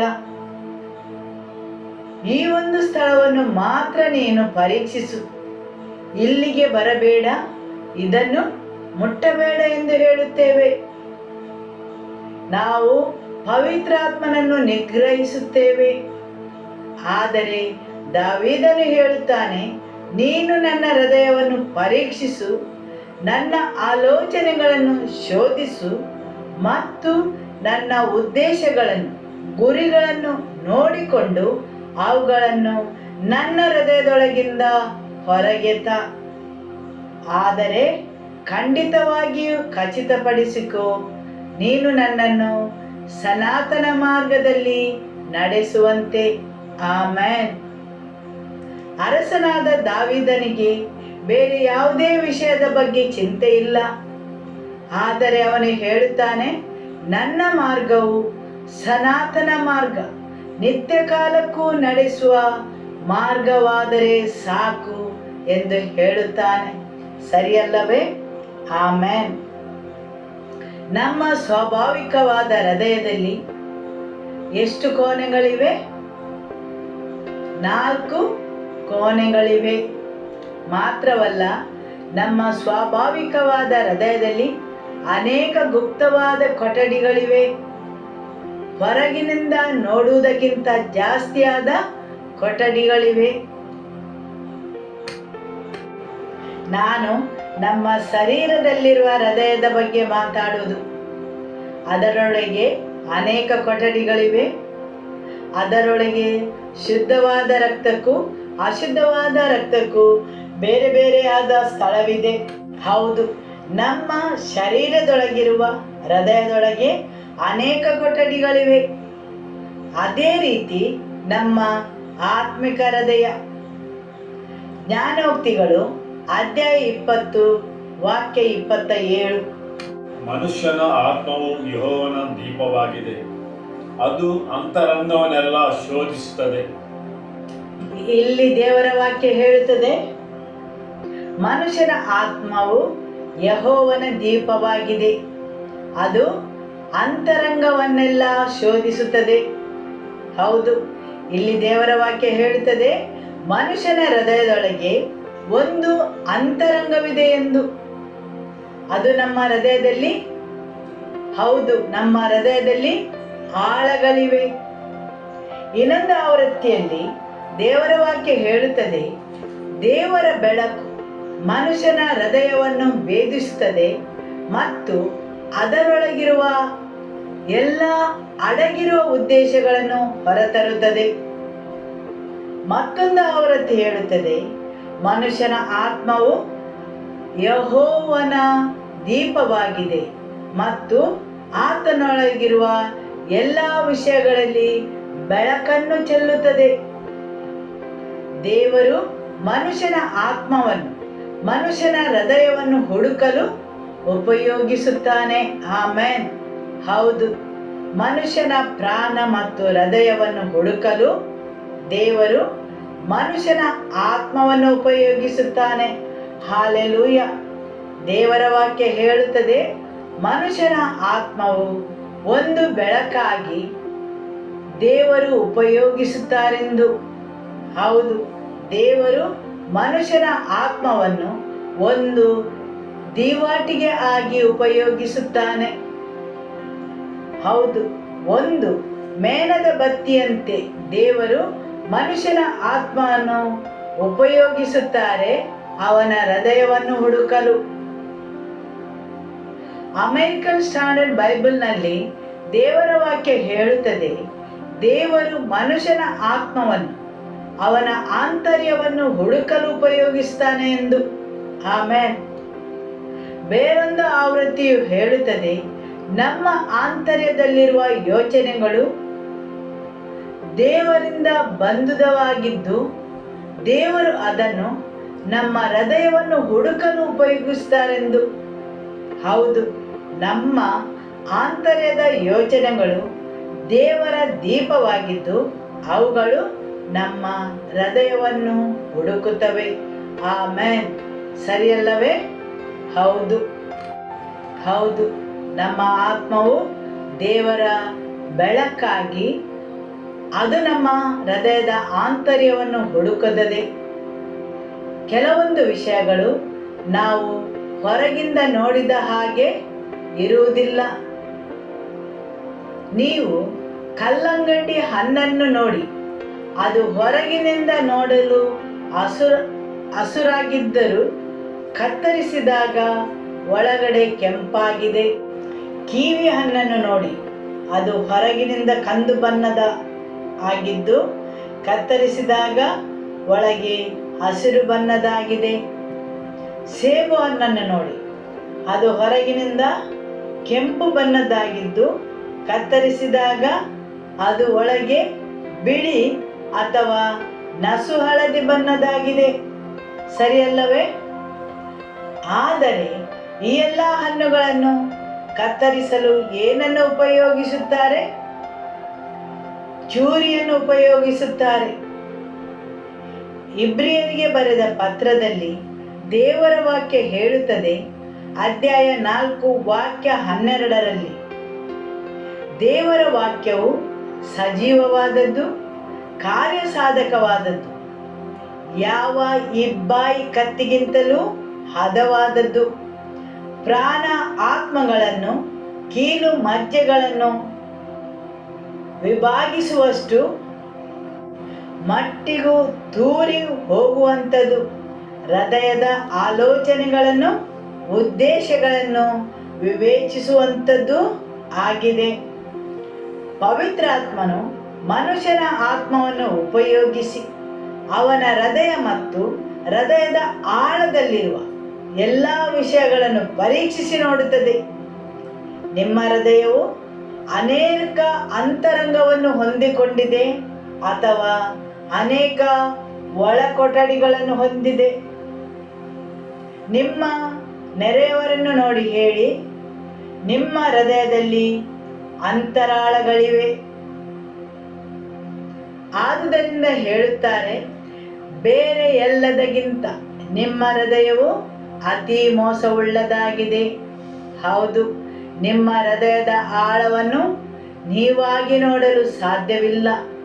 ಹೌದು, ನಿಮ್ಮ ಹೃದಯದ ಆಳವನ್ನು ನಿಮ್ಮಿಂದ ನೋಡಲು ಸಾಧ್ಯವಿಲ್ಲ. ಆದುದರಿಂದ ದಾವೀದನು ಹೇಳುತ್ತಾನೆ, ದೇವರೇ, ನೀನು ನನ್ನ ಹೃದಯವನ್ನು ಹುಡುಕು, ನನ್ನ ಆಲೋಚನೆಗಳನ್ನು ನೀನು ಪರೀಕ್ಷಿಸು, ನನ್ನ ಹೃದಯದ ಉದ್ದೇಶಗಳನ್ನು ಮತ್ತು ಗುರಿಗಳನ್ನು ನೀನು ಪರಿಶೀಲಿಸಿ ನೋಡು. Amen, hallelujah. ಆದುದರಿಂದ ಮನುಷ್ಯನ ಹೃದಯವು ತುಂಬ ಮೋಸವುಳ್ಳದಾಗಿದೆ. ಅದು ಆ ಮನುಷ್ಯನನ್ನೇ ಮೋಸಗೊಳಿಸುತ್ತದೆ. ಯಾಕೆಂದರೆ ಅವನಿಗೆ ಅವನ ಹೃದಯದ ಅಂತರಾಳದಲ್ಲಿದ್ದ ವಿಷಯಗಳನ್ನು ತಿಳಿಯಲು ಸಾಧ್ಯವಿಲ್ಲ.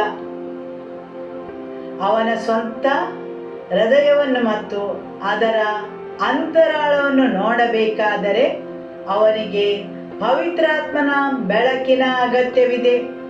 Amen, hallelujah. ಆದುದರಿಂದ ದಾವೀದನು ಅರಸನಾಗಿಯೂ ಯಾಜಕನಾಗಿಯೂ ಮೊತ್ತ ಮೊದಲಿಗೆ ದೇವರಲ್ಲಿ ಬೇಡಿಕೊಳ್ಳುತ್ತಾನೆ, ತನ್ನನ್ನೇ ಶುದ್ಧೀಕರಿಸಲು, ತನ್ನ ಹೃದಯವನ್ನು ಪರೀಕ್ಷಿಸಲು ಮತ್ತು ಅವನ ಹೃದಯದಲ್ಲಿ ಯಾವುದಾದರೂ ಕೆಟ್ಟ ಮಾರ್ಗಗಳಿವೆಯೋ ಎಂದು ತಿಳಿದುಕೊಳ್ಳಲು ಮತ್ತು ಅವನನ್ನು ಸನಾತನ ಮಾರ್ಗದಲ್ಲಿ ನಡೆಸಿಕೊಂಡು ಹೋಗಲು. Amen, hallelujah.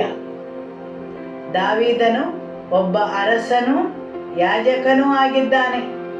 ಹೌದು, ಒಬ್ಬ ಯಾಜಕನಾಗಿ ಅವನು ದೇವರ ಸನ್ನಿಧಿಯಲ್ಲಿ ಬೇಡಿಕೊಳ್ಳುತ್ತಾನೆ ಮತ್ತು ಅವನನ್ನು ಪರೀಕ್ಷಿಸಲು ದೇವರಿಗೆ ಒಪ್ಪಿಸಿಕೊಡುತ್ತಾನೆ. ಆಮೆನ್. ಇಲ್ಲಿ ನಮ್ಮಲ್ಲಿ ಯಾರೆಲ್ಲ ದೇವರಿಗೆ ನಮ್ಮ ಹೃದಯವನ್ನು ಹುಡುಕಲು ಬಿಡುತ್ತೇವೆ ಮತ್ತು ನಮ್ಮ ಉದ್ದೇಶಗಳನ್ನು, ಗುರಿಗಳನ್ನು, ಆಲೋಚನೆಗಳನ್ನು ಹೊರಗೆ ತರಲು ಬಿಡುತ್ತೇವೆ? ನಮ್ಮ ಹೃದಯದ ಆಳವನ್ನು ಕೀರ್ತನೆ 43 ವಾಕ್ಯ 3 ಮತ್ತು 4. ನಿನ್ನ ಸತ್ಯ ಪ್ರಸನ್ನತೆಗಳನ್ನು ದೂತರನ್ನು ಎಂಬಂತೆ ಕಳುಹಿಸು. ಅವೇ ನಿನ್ನ ಪರಿಶುದ್ಧ ಪರ್ವತಕ್ಕೆ ನನ್ನನ್ನು ಕರೆದುಕೊಂಡು ಹೋಗಿ ನಿನ್ನ ನಿವಾಸಕ್ಕೆ ಸೇರಿಸಲಿ. ದೇವರೇ, ನನ್ನ ದೇವರೇ, ಆಗ ನಾನು ನಿನ್ನ ಯಜ್ಞ ವೇದಿಯ ಬಳಿಗೆ, ನನ್ನ ಆನಂದ ನಿಧಿಯಾಗಿರುವ ನಿನ್ನ ಹತ್ತಿರಕ್ಕೆ ಸೇರಿ ಕಿನ್ನರಿಯನ್ನು ಬಾರಿಸುತ್ತಾ ನಿನ್ನನ್ನು ಕೊಂಡಾಡುವೆನು. ಆಮೆನ್. ಹೌದು, ನಿನ್ನ ಬೆಳಕನ್ನು, ಸತ್ಯವನ್ನು ಕಳುಹಿಸು, ಅವುಗಳು ನನಗೆ ಮುನ್ನಡೆಸಲಿ. ನಿನ್ನ ಬೆಳಕನ್ನು ಕಳುಹಿಸು ಮತ್ತು ನಿನ್ನ ಸತ್ಯವನ್ನು. ನಮಗೆ ದೇವರ ಬೆಳಕಿನ ಅಗತ್ಯವಿದೆ ಮತ್ತು ಆತನ ವಾಕ್ಯದ ಸತ್ಯವೂ ಬೇಕಾಗಿದೆ ನಮ್ಮನ್ನು ಮುನ್ನಡೆಸಲು. ಹಾಲೆಲೂಯ. ಬೇರೆ ಯಾವುದೇ ನಮ್ಮನ್ನು ಮುನ್ನಡೆಸಲು ಸಾಧ್ಯವಿಲ್ಲ. ದೇವರ ಬೆಳಕು ಮತ್ತು ಆತನ ವಾಕ್ಯದ ಸತ್ಯವು ನಮ್ಮನ್ನು ಮುನ್ನಡೆಸುತ್ತದೆ. ಬೇರೆ ಯಾವುದಾದರೂ ನಮ್ಮನ್ನು ಮುನ್ನಡೆಸಿದರೆ ಆ ಮಾರ್ಗವು ಸನಾತನ ಮಾರ್ಗವಲ್ಲ, ನಿತ್ಯಕ್ಕೆ ಮುನ್ನಡೆಸುವ ಮಾರ್ಗವಲ್ಲ. ಸರಿಯಲ್ಲವೇ? ನಮ್ಮ ಭಾವನೆಗಳು ಮತ್ತು ಆಲೋಚನೆಗಳು ನಮ್ಮನ್ನು ಮುನ್ನಡೆಸಬಹುದು.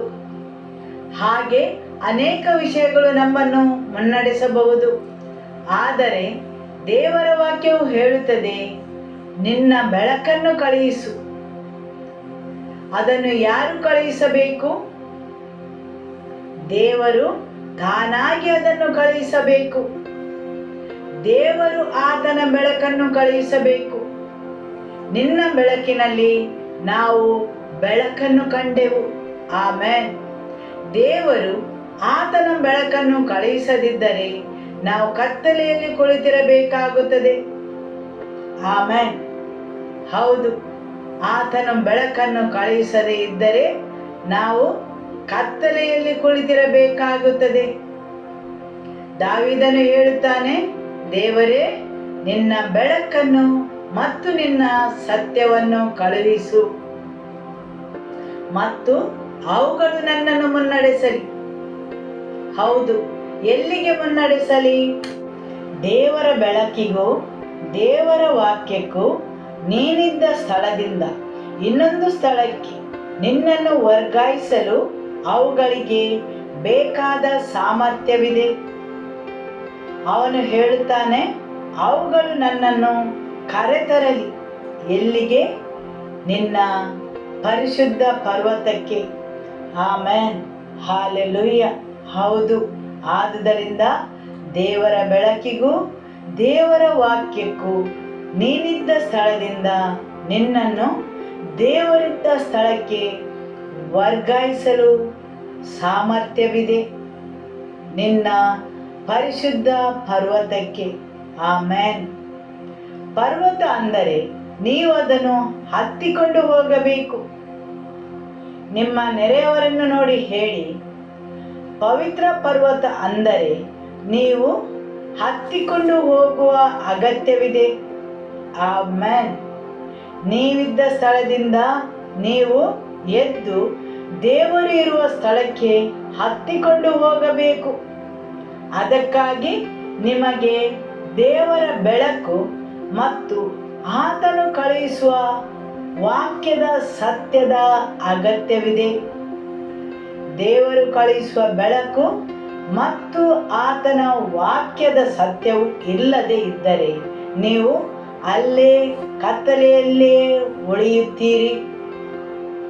ನೀವು ಇದ್ದ ಸ್ಥಳದಿಂದ ಎದ್ದು ಮೇಲಕ್ಕೆ ಹತ್ತಿ ಹೋಗಬೇಕಾದರೆ ಎಲ್ಲಿ ದೇವರು ಇದ್ದಾರೆ ಅಲ್ಲಿ ಆತನ ಸನ್ನಿಧಿಗೆ, ಆತನ ಪರಿಶುದ್ಧ ಪರ್ವತಕ್ಕೆ ಆತನು ತನ್ನ ಬೆಳಕನ್ನು ಮತ್ತು ಆತನ ಸತ್ಯವನ್ನು ಕಳುಹಿಸಲೇಬೇಕು.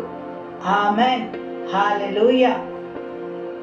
ನಿನ್ನ ಸತ್ಯ ಪ್ರಸನ್ನತೆಗಳನ್ನು ದೂತರನ್ನು ಎಂಬಂತೆ ಕಳುಹಿಸು.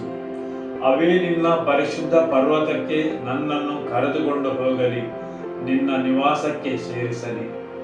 ಆಮೆನ್. ಹಾಲೆಲೂಯ. ಅವುಗಳು ನನ್ನನ್ನು ಮುನ್ನಡೆಸಲಿ ಮತ್ತು ನನ್ನನ್ನು ಕರೆದುಕೊಂಡು ಹೋಗಲಿ. ದೇವರು ಕಳುಹಿಸುವ ಬೆಳಕು ಮತ್ತು ವಾಕ್ಯದ ಸತ್ಯವು ನಿಮ್ಮಲ್ಲಿ ಕಾರ್ಯವನ್ನು ನಿರ್ವಹಿಸುತ್ತದೆ. ಅವುಗಳು ನಿಮ್ಮನ್ನು ವರ್ಗಾಯಿಸುತ್ತವೆ. ನೀವಿದ್ದ ಸ್ಥಳದಿಂದ ದೇವರಿದ್ದ ಸ್ಥಾನಕ್ಕೆ, ಆತನ ಸನ್ನಿಧಿಗೆ. ಹಾಲೆಲೂಯ. ಆಮೆನ್. ಸರಿಯಲ್ಲವೇ? ದೇವರೇ, ನನ್ನ ದೇವರೇ, ಆಗ ನಾನು ನಿನ್ನ ಯಜ್ಞವೇದಿಯ ಬಳಿಗೆ, ನನ್ನ ಆನಂದ ನಿಧಿಯಾಗಿರುವ ನಿನ್ನ ಹತ್ತಿರಕ್ಕೆ ಸೇರಿ ಕಿನ್ನರಿಯನ್ನು ಬಾರಿಸುತ್ತಾ ನಿನ್ನನ್ನು ಕೊಂಡಾಡುವೆನು. ಆಮೆನ್.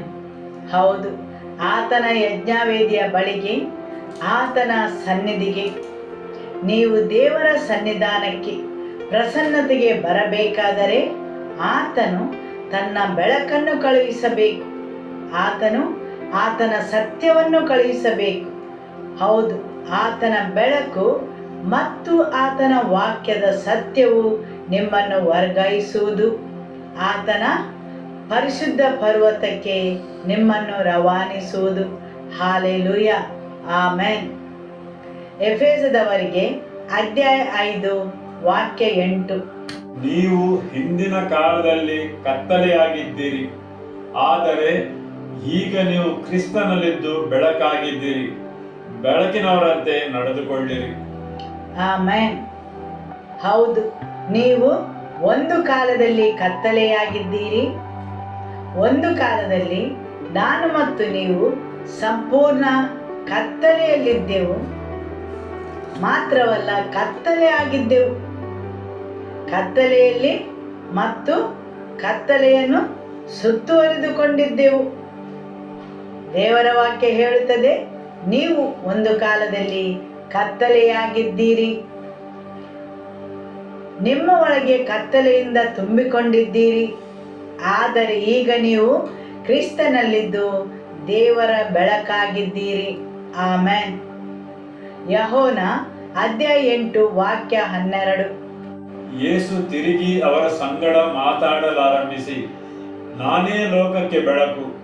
ನನ್ನನ್ನು ಅನುಸರಿಸುವವನು ಕತ್ತಲೆಯಲ್ಲಿ ನಡೆಯದೆ ಜೀವ ಕೊಡುವ ಬೆಳಕನ್ನು ಹೊಂದಿದವನಾಗಿರುವನು ಎಂದು ಹೇಳಿದನು. ಆಮೆನ್. ನಾನೇ ಲೋಕಕ್ಕೆ ಬೆಳಕು. ನನ್ನನ್ನು ಅನುಸರಿಸುವವನು ಕತ್ತಲೆಯಲ್ಲಿ ನಡೆಯದೆ ಜೀವ ಕೊಡುವ ಬೆಳಕನ್ನು ಹೊಂದಿದವನಾಗಿರುವನು. ಹೌದು, ಯೇಸುವನ್ನು ಅನುಸರಿಸುವಾಗ, ಆತನನ್ನು ಹಿಂಬಾಲಿಸುವಾಗ ನಿಮ್ಮಲ್ಲಿದ್ದ ಕತ್ತಲೆಯು ನಿಮ್ಮನ್ನು ಬಿಟ್ಟು ತೊಲಗುವುದು. ಆಮೆನ್. ಹೌದು, ನಾನೇ ಲೋಕಕ್ಕೆ ಬೆಳಕಾಗಿದ್ದೇನೆ. ಇಡೀ ಲೋಕವು ಕತ್ತಲೆಯಲ್ಲಿದೆ. ಒಂದು ಕಾಲದಲ್ಲಿ ನಾವು ಕತ್ತಲೆಯಲ್ಲಿದ್ದೆವು. ಇಡೀ ಲೋಕವು ಕತ್ತಲೆಯಲ್ಲಿದೆ. ಆದರೆ ಯೇಸು ಹೇಳುತ್ತಾರೆ, ನಾನೇ ಲೋಕಕ್ಕೆ ಬೆಳಕು. ಮತ್ತು ಯಾರು ನನ್ನನ್ನು ಅನುಸರಿಸುತ್ತಾರೆ, ಹಿಂಬಾಲಿಸುತ್ತಾರೆ, ಅವರು ಕತ್ತಲೆಯಲ್ಲಿ ನಡೆಯದೆ ಜೀವ ಕೊಡುವ ಬೆಳಕನ್ನು ಹೊಂದಿದವನಾಗಿರುವನು. ಅದು ನೀವು ನಿರಂತರವಾಗಿ ಯೇಸುವನ್ನು ಅನುಸರಿಸುವುದರಲ್ಲಿ ಹೊಂದಿಕೊಂಡಿದೆ. ಆವಾಗ ಮಾತ್ರ ನಿಮ್ಮಲ್ಲಿದ್ದ ಕತ್ತಲು ನಿಮ್ಮಿಂದ ತೊಲಗಿ ಹೋಗುವುದು. ಯಾಕೆಂದರೆ ನೀವು ಬೆಳಕನ್ನು ನಿರಂತರವಾಗಿ ಹಿಂಬಾಲಿಸುತ್ತಾ ಇದ್ದೀರಿ ಮತ್ತು ನೀವು ಆತನಿಗೆ ಹತ್ತಿರ ಹೋಗುತ್ತಾ ಇದ್ದೀರಿ. ಯಾರು? ಲೋಕದ ಬೆಳಕು ಆದಾತನ ಬಳಿಗೆ. ಆಮೆನ್. ಯೇಸು ಲೋಕದ ಬೆಳಕಾಗಿದ್ದಾರೆ. ನೀವು ಬೆಳಕನ್ನು ಹಿಂಬಾಲಿಸುವಾಗ ನಿಮ್ಮಲ್ಲಿದ್ದ ಎಲ್ಲ ಕತ್ತಲೆಯು ಚದುರಿ ಹೋಗುವುದು. ಆಮೆನ್. ಹೌದು, ಆ ಬೆಳಕಿನ ಉಜ್ವಲತೆಯು ನಿಮ್ಮಲ್ಲಿದ್ದ ಕತ್ತಲೆಯನ್ನು ತೆರೆದಿಡುವುದು. ಮೇಣದ ಬತ್ತಿಯಿಂದ ನೀವು ಏನನ್ನು ನೋಡುತ್ತೀರಿ, ಅದೇ ರೀತಿ ದೀವಾಟಿಗೆಯ ಬೆಳಕಿನಿಂದ ನೀವು ನೋಡುವುದಿಲ್ಲ. ನೀವು ಟಾರ್ಚಿನ ಬೆಳಕಲ್ಲಿ ನೋಡಿದ ಹಾಗೆ 5 ವಾಲ್ಟ್ ಬಲ್ಬಿನ ಬೆಳಕಲ್ಲಿ ನೀವು ನೋಡುವುದಿಲ್ಲ. ಹಾಗೂ 10 ಅಥವಾ 100 ವಾಲ್ಟಿನ ಬಲ್ಬಿನ ಬೆಳಕಲ್ಲಿ ನೀವು ನೋಡುವುದು ಎಲ್ಲವೂ ಬೇರೆ ರೀತಿಯದೇ ಆಗಿದೆ. ಆಮೆನ್. ಬೆಳಕಿನ ಉಜ್ವಲತೆ ಅಥವಾ ನೀವು ಆ ಬೆಳಕನ್ನು ಹಿಂಬಾಲಿಸುವ ದೂರವು ಅದನ್ನು ಹೊಂದಿಕೊಂಡಿದೆ. ನಾವು ದೇವರನ್ನು ದೂರದಿಂದ ಹಿಂಬಾಲಿಸುತ್ತಾ ಇದ್ದಾರೆ. ಆತನು ನಮಗೆ ಮೇಣದ ಬತ್ತಿಯ ಬೆಳಕಿನ ಹಾಗೆ. ಆದರೆ ನೀವು ಆತನನ್ನು ತುಂಬ ಹತ್ತಿರಕ್ಕೆ ಸರಿಯುವಾಗ ಆತನು ಬೆಳಕಾಗಿರುತ್ತಾನೆ. ಮತ್ತು ಯಾರು ಆತನನ್ನು ಅನುಸರಿಸುತ್ತಾರೆ ಅವರು ಕತ್ತಲೆಯಲ್ಲಿ ಆತನನ್ನು ಹಿಂಬಾಲಿಸುವುದಿಲ್ಲ. ಆಮೆನ್. ನೀವು ಹೇಗೆ ಹಿಂಬಾಲಿಸುತ್ತೀರಿ ಅದು ಮುಖ್ಯವಾಗಿದೆ. ಆಮೆನ್. ಆತನು ಆತನ ಬೆಳಕನ್ನು ಮತ್ತು ಆತನ ಸತ್ಯವನ್ನು ಕಳುಹಿಸಬೇಕು ಮತ್ತು ಅವುಗಳು ನಿಮ್ಮನ್ನು ಆತನ ಸನ್ನಿಧಾನಕ್ಕೆ, ಆತನ ಪರಿಶುದ್ಧ ಪರ್ವತಕ್ಕೆ, ಆತನ ವಾಸಸ್ಥಾನಕ್ಕೆ ನಿಮ್ಮನ್ನು ಮುನ್ನಡೆಸುವವು. ಆಮೆನ್. ಹಾಲೆಲೂಯ. ಹೌದು, ನಮ್ಮ ಪ್ರಯಾಣವು ನಿರಂತರವಾಗಿ ಆತನನ್ನು ಹಿಂಬಾಲಿಸುವ ಪ್ರಯಾಣವಾಗಿರಬೇಕು. ಹೌದು, ನಮ್ಮ ಚಲನೆಯು ಮೇಲಕ್ಕೆ ಏರುವ ಚಲನೆ ಆಗಿರಬೇಕು. ಆತನ ಪರಿಶುದ್ಧ ಪರ್ವತಕ್ಕೆ, ಆತನ ಪ್ರಸನ್ನತೆಗೆ, ಆತನ ಯಜ್ಞವೇದಿಯ ಕಡೆಗೆ, ಆತನು ವಾಸಿಸುವ ಸ್ಥಳಕ್ಕೆ. ಆಮೆನ್. ನಮ್ಮ ಪ್ರತಿದಿನದ ನಡೆಯು ದಿನದಿಂದ ದಿನಕ್ಕೆ ಒಂದು ಆಯಾಮದಿಂದ ಇನ್ನೊಂದು ಆಯಾಮಕ್ಕೆ ಆತನ ಬಳಿಗೆ ಸಾರುವ ಚಲನೆ ಆಗಿರಬೇಕು. ನಿಮ್ಮೊಳಗಿರುವ ಕತ್ತಲೆಯನ್ನು ಆತನ ಬೆಳಕು ಹೊಡೆದೋಡಿಸಬೇಕು. ಆಮೆನ್. ಹಾಲೆಲೂಯ್ಯ. ದೇವರ ವಾಕ್ಯವನ್ನು ಆನಂದಿಸುತ್ತೀರಿ ಅಲ್ಲವೇ? ಆಮೆನ್. ಬೈಬಲಿನ ಇನ್ನೊಂದು ಆವೃತ್ತಿ ಕೀರ್ತನೆ 43 ವಾಕ್ಯ 3ರಲ್ಲಿ ಹೇಳುತ್ತದೆ, ನಿನ್ನ ಬೆಳಕನ್ನು ಕಳುಹಿಸು ಮತ್ತು ನಿನ್ನ ವಾಕ್ಯದ ಸತ್ಯವು ನನ್ನನ್ನು ನಿನ್ನ ವಾಸಸ್ಥಾನಕ್ಕೆ ಮುನ್ನಡೆಸಲಿ ಮತ್ತು ನಿನ್ನ ಪರಿಶುದ್ಧ ಪರ್ವತಕ್ಕೆ. ಹೌದು, ದೇವರ ಬೆಳಕು ಮತ್ತು ಆತನ ವಾಕ್ಯದ ಸತ್ಯವು ನಿಮ್ಮನ್ನು ಆತನ ವಾಸಸ್ಥಳಕ್ಕೆ ತರುತ್ತದೆ, ಆತನ ಪವಿತ್ರ ಸ್ಥಳಕ್ಕೆ. ಆಮೆನ್. ಪ್ರತಿಯೊಂದು ದೇವರ ವಾಕ್ಯ ಹೇಳುತ್ತದೆ, ನೀವು ಆತನ ಬಳಿಗೆ ಬಂದು ಸೇರಬೇಕೆಂದು, ಆತನ ಪ್ರಸನ್ನತೆಗೆ ಮತ್ತು ಆತನ ಬೆಳಕು ಮತ್ತು ಆತನ ವಾಕ್ಯದ ಸತ್ಯವು ಮಾತ್ರ ನಿಮ್ಮನ್ನು ಆತನ ಪ್ರಸನ್ನತೆಗೆ ಕೊಂಡೊಯ್ಯುತ್ತದೆ. ಹಾಲೆಲೂಯ. ಆಮೆನ್. ಯೆಶಾಯನ ಗ್ರಂಥ ಅಧ್ಯಾಯ 58 ವಾಕ್ಯ 11 ಮತ್ತು 12. ಮತ್ತು ಯೆಹೋವನು ನಿಮ್ಮನ್ನು ನಿತ್ಯವೂ ನಡೆಸುತ್ತಾ ಮರುಭೂಮಿಯಲ್ಲಿಯೂ ನಿಮ್ಮ ಆತ್ಮವನ್ನು ತೃಪ್ತಿಗೊಳಿಸಿ ನಿಮ್ಮ ಎಲುಬುಗಳನ್ನು ಸಸಾರ ಮಾಡುವನು. ನೀವು ತಂಪಾದ ತೋಟಕ್ಕೂ ನೀರಿಗೆ ಮೋಸವಿಲ್ಲದ ಬುಗ್ಗೆಗೂ ಸಮಾನವಾಗಿರುವಿರಿ. ನಿಮ್ಮ ಸಂತಾನದವರು ಪುರಾತನ ಕಾಲದಲ್ಲಿ ಹಾಳಾದ ನಿವೇಶನಗಳನ್ನು ತಿರುಗಿ ಕಟ್ಟುವರು. ನೀವು ತಲತಲಾಂತರಗಳಿಂದ ಪಾಳು ಬಿದ್ದಿರುವ ಅಸ್ಥಿವಾರಗಳ ಮೇಲೆ ಕಟ್ಟಡಗಳನ್ನು ಎಬ್ಬಿಸುವಿರಿ. ಬಿದ್ದ ಗೋಡೆಯನ್ನು ಹಾಕುವ ಜನಾಂಗ, ಹಾದಿಗಳನ್ನು ತಿರುಗಾಡುವ ಸ್ಥಿತಿಗೆ ತರುವ ಜನಾಂಗ ಎಂಬ ಬಿರುದುಗಳು ನಿಮಗುಂಟಾಗುವು. ಆಮೆನ್. ಯೆಹೋವನು ನಿಮ್ಮನ್ನು ನಿತ್ಯವೂ ನಡೆಸುತ್ತ ಮರುಭೂಮಿಯಲ್ಲಿಯೂ ನಿಮ್ಮ ಆತ್ಮವನ್ನು ತೃಪ್ತಿಗೊಳಿಸುವನು. ಹೌದು, ನಿಮ್ಮ ಆತ್ಮವು ಬರಗಾಲದಲ್ಲಿ ಹಾದು ಹೋಗುತ್ತದೆ. ನಿಮಗೆ ದೇವರ ನಿರಂತರವಾದ ಮಾರ್ಗದರ್ಶನದ ಅಗತ್ಯವಿದೆ. ನೀವು ಬರಗಾಲದಂಥ ಅನುಭವದಲ್ಲಿ ಹಾದು ಹೋಗುವಾಗ ಆತನು ನಿಮ್ಮನ್ನು ತೃಪ್ತಿಗೊಳಿಸುವನು. ಹೌದು, ಲೌಕಿಕವಾದ ಬರಗಾಲ ಮಾತ್ರವಲ್ಲ, ನಿಮ್ಮ ಆತ್ಮವು ಸಹ ಬರಗಾಲದ ಅನುಭವದಿಂದ ಹಾದು ಹೋಗುತ್ತದೆ. ಆತನು ನಿಮ್ಮ ಎಲುಬುಗಳನ್ನು ಬಲಪಡಿಸುವನು. ನೀವು ತಂಪಾದ ತೋಟಕ್ಕೂ ನೀರಿಗೆ ಮೋಸವಿಲ್ಲದ ಬುಗ್ಗೆಗೂ ಸಮಾನವಾಗುವಿರಿ. ನಿಮ್ಮಲ್ಲಿ ಹರಿಯುವ ನೀರು ಎಂದಿಗೂ ತಡೆಯಿಲ್ಲದೆ ಹರಿಯುವುದು. ಆಮೆನ್.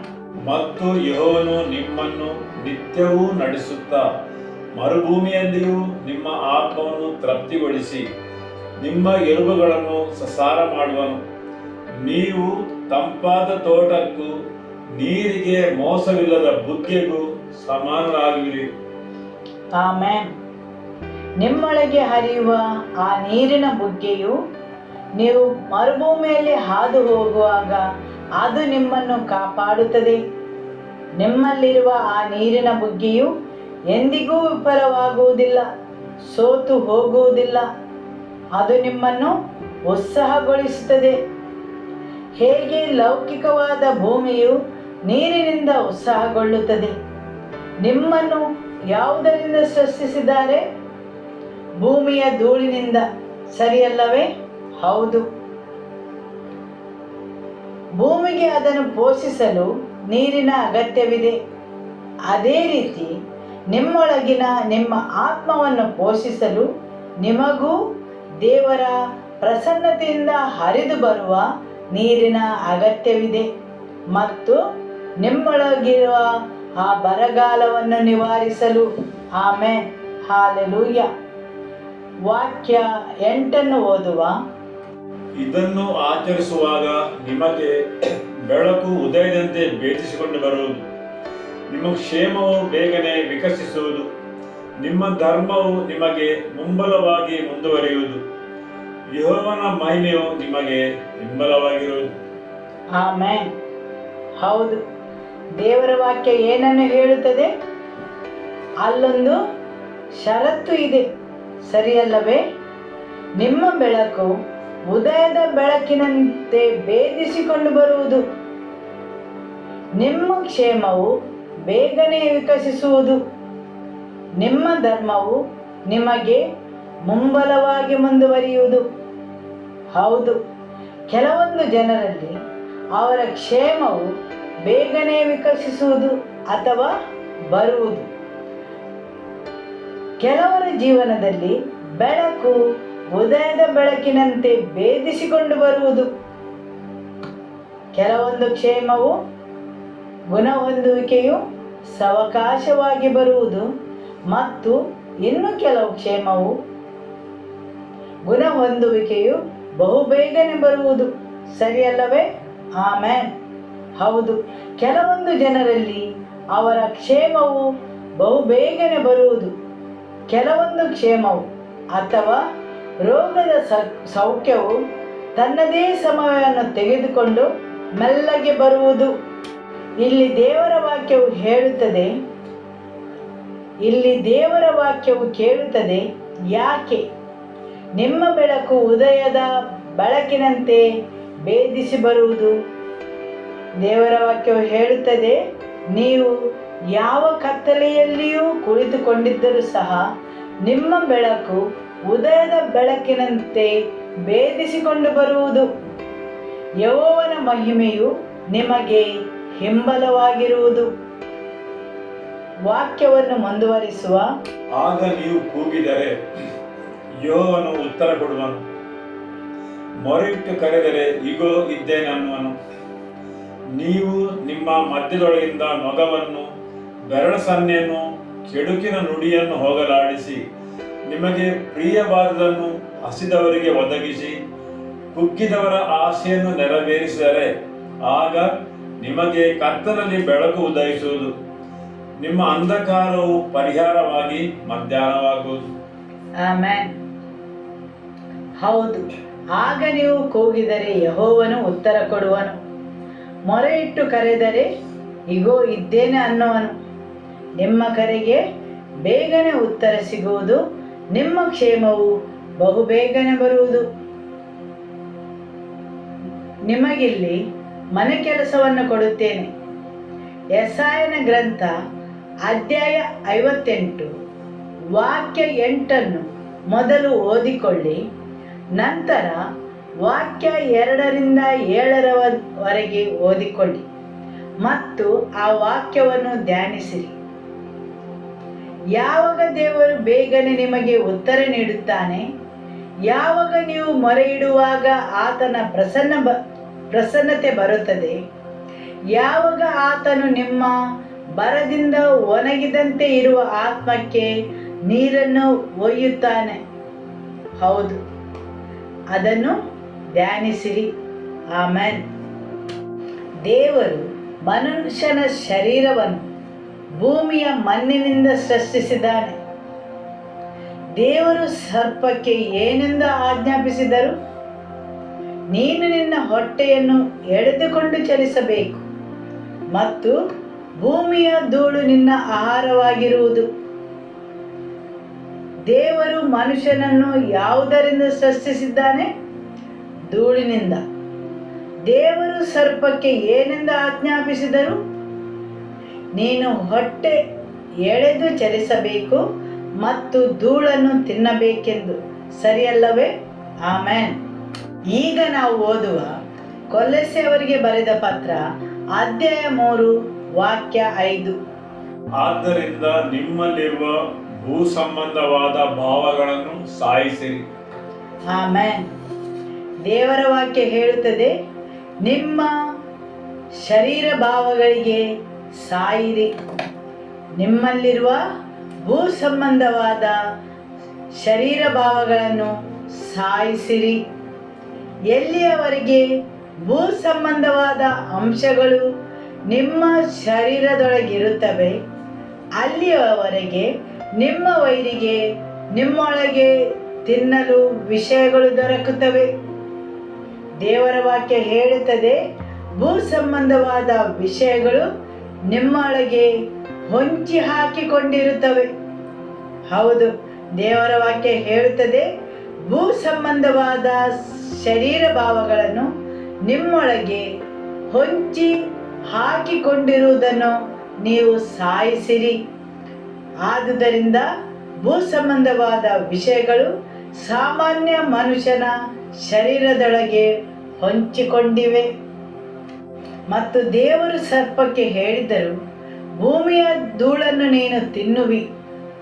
ಆದುದರಿಂದ ನಿಮ್ಮ ಸಾಮಾನ್ಯ ಶರೀರವು ಲೌಕಿಕ ಶರೀರ ಸರ್ಪಕ್ಕೆ ಬೇಕಾದಷ್ಟು ಆಹಾರವನ್ನು ನೀಡುತ್ತದೆ. ಆದುದರಿಂದ ನಿಮ್ಮ ಒಳಗಿರುವ ಶರೀರ ಭಾವದ ಆಸೆಗಳಿಗೆ ಮರಣವನ್ನು ನೀಡಿರಿ. ಆಮೆನ್. ರೋಮಾಪುರದವರಿಗೆ ಅಧ್ಯಾಯ 8 ವಾಕ್ಯ 6-8. ಶರೀರ ಭಾವವನ್ನು ಅನುಸರಿಸುವವರು ಅದಕ್ಕೆ ಸಂಬಂಧಪಟ್ಟವುಗಳ ಮೇಲೆ ಮನಸ್ಸಿಡುತ್ತಾರೆ. ಪವಿತ್ರಾತ್ಮನನ್ನು ಅನುಸರಿಸುವವರು ಪವಿತ್ರಾತ್ಮನಿಗೆ ಸಂಬಂಧಪಟ್ಟವುಗಳ ಮೇಲೆ ಮನಸ್ಸಿಡುತ್ತಾರೆ. ಶರೀರ ಭಾವಗಳ ಮೇಲೆ ಮನಸ್ಸಿಡುವುದು ಮರಣ, ಪವಿತ್ರಾತ್ಮಗಳ ಮೇಲೆ ಮನಸ್ಸಿಡುವುದು ಜೀವವೂ ಮನಃಶಾಂತಿಯೂ ಆಗಿದೆ. ಯಾಕೆಂದರೆ ಶರೀರ ಭಾವದವುಗಳ ಮೇಲೆ ಮನಸ್ಸಿಡುವುದು ದೇವರಿಗೆ ಶತ್ರುತ್ವ. ಅಂತಹ ಮನಸ್ಸು ದೇವರ ನಿಯಮಕ್ಕೆ ಒಳಪಡುವುದೂ ಇಲ್ಲ, ಒಳಪಡುವುದಕ್ಕಾಗುವುದೂ ಇಲ್ಲ. ಶರೀರ ಭಾವದೀನರು ದೇವರಿಗೆ ಮೆಚ್ಚುಗೆಯಾಗಿರಲಾರರು. ಹೌದು, ಇಲ್ಲಿ ದೇವರ ವಾಕ್ಯ ಹೇಳುತ್ತದೆ, ಶಾರೀರಿಕ ಭಾವದಿಂದ ಕೂಡಿದ ಮನಸ್ಸು ಮತ್ತು ಶಾರೀರಿಕ ಭಾವವನ್ನು ಅನುಸರಿಸುವವರೆಂದು. ಶಾರೀರಿಕ ಭಾವದಿಂದ ಕೂಡಿದ ಮನಸ್ಸು ಅಂದರೆ ಮರಣ. ಹೌದು, ಮನುಷ್ಯನ ಮನಸ್ಸು ಶಾರೀರಿಕ ಭಾವದಿಂದ ಕೂಡಿ ಇದ್ದರೆ ಅದು ಮರಣವನ್ನು ತರುತ್ತದೆ. ಆದರೆ ಪವಿತ್ರಾತ್ಮನ ವಿಷಯಗಳ ಮೇಲೆ ಮನಸ್ಸಿಡುವುದು ನಿತ್ಯ ಜೀವವು ಮತ್ತು ಮನಃಶಾಂತಿಯೂ ಆಗಿದೆ. ಯಾಕೆಂದರೆ ಮನುಷ್ಯನ ಶರೀರದಲ್ಲಿ ಸರ್ಪಕ್ಕೆ ತಿನ್ನಲು ಬೇಕಾದಷ್ಟು ಆಹಾರವಿದೆ ಮತ್ತು ಅದು ಮರಣವನ್ನು ತರುತ್ತದೆ. ಹೌದು, ಶರೀರ ಭಾವದಿಂದ ಹಿಡಿದಿಡಲ್ಪಟ್ಟ ಮನಸ್ಸು ಮರಣವನ್ನು ತರುತ್ತದೆ. ಆದರೆ ನಿಮ್ಮ ಮನಸ್ಸು ಪವಿತ್ರಾತ್ಮನ ಹಿಡಿತದಲ್ಲಿದ್ದರೆ ಅದು ನಿತ್ಯ ಜೀವವನ್ನು ನೀಡುತ್ತದೆ. ಆಮೆನ್. ಹಾಲೆಲೂಯ. ಜನರು ಹೇಗೆ ಕಾನೂನುಬದ್ಧವಾದ ಬಂಧಿತರಾಗುತ್ತಾರೆ? ನಿಮ್ಮೊಳಗೆ ನಿಮ್ಮ ವೈರಿಯು ಇಟ್ಟ ಬಂಡವಾಳದಿಂದಾಗಿ ಅಥವಾ ವೈರಿಗೆ ಕಾನೂನುಬದ್ಧವಾದ ವಿಷಯಗಳು ನಿಮ್ಮೊಳಗೆ ಇದ್ದ ಕಾರಣ. ಆಮೆನ್. ಆದುದರಿಂದ ನಿಮ್ಮೊಳಗಿರುವ ವೇದಿ ನಿಮ್ಮ ವಿರುದ್ಧವಾಗಿ ಹೋರಾಡುವ ವೇದಿಗಳೊಡನೆ ಹೋರಾಡಲು ಬಲಿಷ್ಠವಾಗಿದೆಯೇ? ಆ ಯಜ್ಞವೇದಿಗಳು ನಿಮ್ಮ ಪರವಾಗಿ ಮಾತಾಡುತ್ತವೆಯೇ? ನಿಮ್ಮ ಪರವಾಗಿ ಮಾತಾಡಬೇಕಾದ ಆ ಯಜ್ಞವೇದಿಗಳು ಈಗ ನಿಮಗೆ ವಿರುದ್ಧವಾಗಿ ಮಾತಾಡುತ್ತವೆಯೇ? ಮಲಾಕಿಯ ಗ್ರಂಥ ಅಧ್ಯಾಯ 2 ವಾಕ್ಯ 13ರಲ್ಲಿ ಹೇಳಿದಂತೆ ಆ ಯಜ್ಞವೇದಿಗಳಿಂದ ಕಣ್ಣೀರು, ಅಳುವಿಕೆ ಮತ್ತು ನರಳಾಟವು ಕೇಳಿಸುತ್ತದೆ.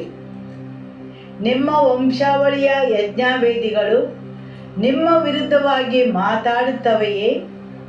ಹೌದು, ನಿಮ್ಮ ರಕ್ತ ಸಂಬಂಧದಲ್ಲಿ ಇರುವ ದುಷ್ಟತೆಯು ನಿಮ್ಮ ವಿರುದ್ಧವಾಗಿ ಹೋರಾಡುತ್ತದೆಯೇ?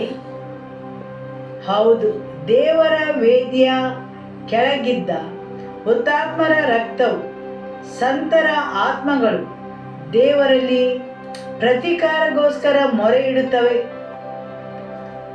ಪ್ರಾದೇಶಿಕ ದುಷ್ಟತನವು ಮಾತಾಡುತ್ತದೆ. ನಿಮ್ಮ ದೇವರ ಎದುರಲ್ಲಿ ನಿಮ್ಮಲ್ಲಿ ಬಲಿಷ್ಠವಾದ ವೇದಿ ಇದ್ದರೆ ಅದು ನಿಮ್ಮ ಪರವಾಗಿ ಮಾತಾಡುತ್ತದೆ. ಹಾಗೆ ಇಲ್ಲವಾದರೆ ನೀವು ಆ ವೇದಿಯನ್ನು ದುರಸ್ತಿಪಡಿಸಿರಿ. ಆಮೆನ್. ದೇವರ ಎದುರಲ್ಲಿ ಬಲಿಷ್ಠವಾದ ವೇದಿಯನ್ನು ಕಟ್ಟಿರಿ. ಹೌದು, ಯಾವಾಗ ನೀವು ಆತನಿಗೆ ಮೊರೆ ಇಡುತ್ತೀರಿ, ಆತನು ನಿಮ್ಮ ಪ್ರಾರ್ಥನೆಯನ್ನು ಕೇಳುವವನಾಗಿರಬೇಕು. ಆತನು ಬಹುಬೇಗನೆ ನಿಮಗೆ ಉತ್ತರಿಸುವವನಾಗಬೇಕು. ಆಮೆನ್. ಸರಿಯಲ್ಲವೇ? ಹೌದು, ನೀವು ಆತನ ಬಳಿಗೆ ಬರುವ ಮೊದಲು ನಿಮ್ಮ ಹೃದಯಗಳನ್ನು ಪರಿಶುದ್ಧಗೊಳಿಸಿರಿ. ನಿಮ್ಮ ಯಜ್ಞವೇದಿಯು ನಿಮ್ಮನ್ನು ಶುದ್ಧಗೊಳಿಸುವುದಿಲ್ಲ, ಆದರೆ ನೀವು ಆ ಯಜ್ಞವೇದಿಯ ಬಳಿಗೆ ಬರುವ ಮೊದಲು ನಿಮ್ಮನ್ನೇ ಶುದ್ಧಗೊಳಿಸಬೇಕು. ಆಮೆನ್. ಇಲ್ಲವಾದರೆ ನೀವು ಆ ಯಜ್ಞವೇದಿಯನ್ನು ಅಪವಿತ್ರಗೊಳಿಸುತ್ತೀರಿ, ಅಶುದ್ಧಗೊಳಿಸುತ್ತೀರಿ. ಯಹೂದನು ದೇವರಿಗೆ ಹರಸಬೇಕಾದ ಮನೆತನದವನು. ಯಜ್ಞವೇದಿಯನ್ನು ಅಶುದ್ಧಗೊಳಿಸಿದನು, ತನ್ನನ್ನೇ ಅಸಹ್ಯಗೊಳಿಸಿದನು. ದೇವರ ಯಜ್ಞವೇದಿಯ ಬಳಿಗೆ ಬರುವ ಮೊದಲು ಅವನನ್ನೇ ಅಪವಿತ್ರಗೊಳಿಸಿದನು. ನಾವು ನಮ್ಮಲ್ಲಿದ್ದ ಆ ಬಲಿಷ್ಠನನ್ನು ಅರಿತುಕೊಳ್ಳಬೇಕು. ಯಾರ ಜೊತೆ ನಾವು ಹೋರಾಡುತ್ತೇವೆ ಎಂದು ತಿಳಿದುಕೊಳ್ಳಬೇಕು. ಮನೆಯನ್ನು ಶುದ್ಧಗೊಳಿಸಬೇಕು ಮತ್ತು ನಿಮ್ಮ ವಿರುದ್ಧವಾಗಿ ಹೋರಾಡುವ ಎಲ್ಲ ವೇದಿಗಳನ್ನು ಪತ್ತೆ ಹಚ್ಚಬೇಕು. ದೇವರ ವಾಕ್ಯದ ಮೂಲಕ ಆ ಬಲಿಷ್ಠನನ್ನು ಬಂದಿಯಾಗಿಸಿರಿ ಮತ್ತು ನಿಮ್ಮನ್ನೇ ದೇವರಿಗೆ ಸಮರ್ಪಿಸಿಕೊಳ್ಳಿರಿ. ಆವಾಗ ದೇವರು ನಿಮ್ಮ ಪರವಾಗಿ ಹೋರಾಡುವರು. ಆಮೆನ್ ಎಂದು ದೇವರ ವಾಕ್ಯ ಹೇಳುತ್ತದೆ. ಹಾಲೆಲೂಯ. ನೀವು ಆತನ ಪ್ರಸನ್ನತೆಗೆ ಬರಬೇಕು, ಆತನ ಬಳಿಗೆ ಬರಬೇಕು.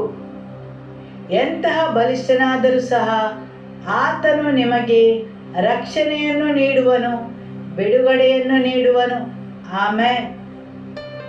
ಹೌದು, ನಿಮ್ಮ ಪರವಾಗಿ ಹೋರಾಡುವ ದೇವರು ನಿಮ್ಮೊಂದಿಗೆ ಇದ್ದಾನೆ. ಆದರೆ ನೀವು ಆತನ ಬಳಿಗೆ ಬರಬೇಕು, ನಿಮ್ಮನ್ನೇ ಆತನಿಗೆ ಸಮರ್ಪಿಸಬೇಕು. ಹಾಲೆಲೂಯ. ನಿಮ್ಮ ಹೃದಯವನ್ನು ಶುದ್ಧಗೊಳಿಸಿರಿ, ನಿಮ್ಮ ಮನೆಯನ್ನು ಶುದ್ಧಗೊಳಿಸಿರಿ ಮತ್ತು ಅದನ್ನು ದೇವರ ಪ್ರಸನ್ನತೆಯಿಂದ ತುಂಬಿಸಿರಿ. ಹಾಲೆಲೂಯ.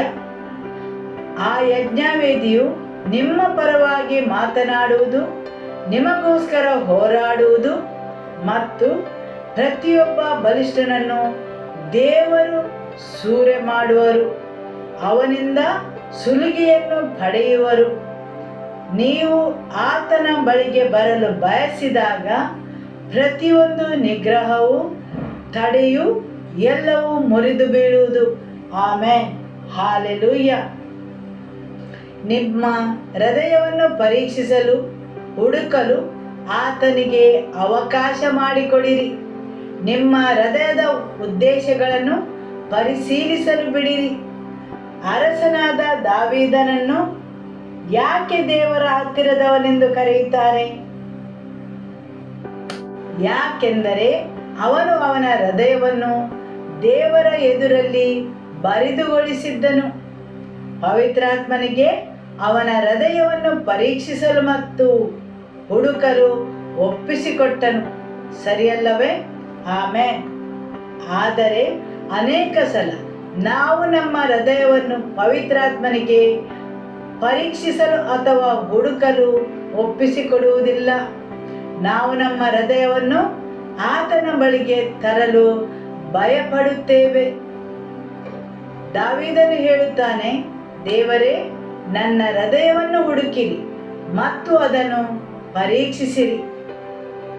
ದೇವರಿಂದ ಪರೀಕ್ಷೆಗೆ ಒಳಪಡಲು ದಾವೀದನು ತಯಾರಿದ್ದನು. ಆಮೆನ್.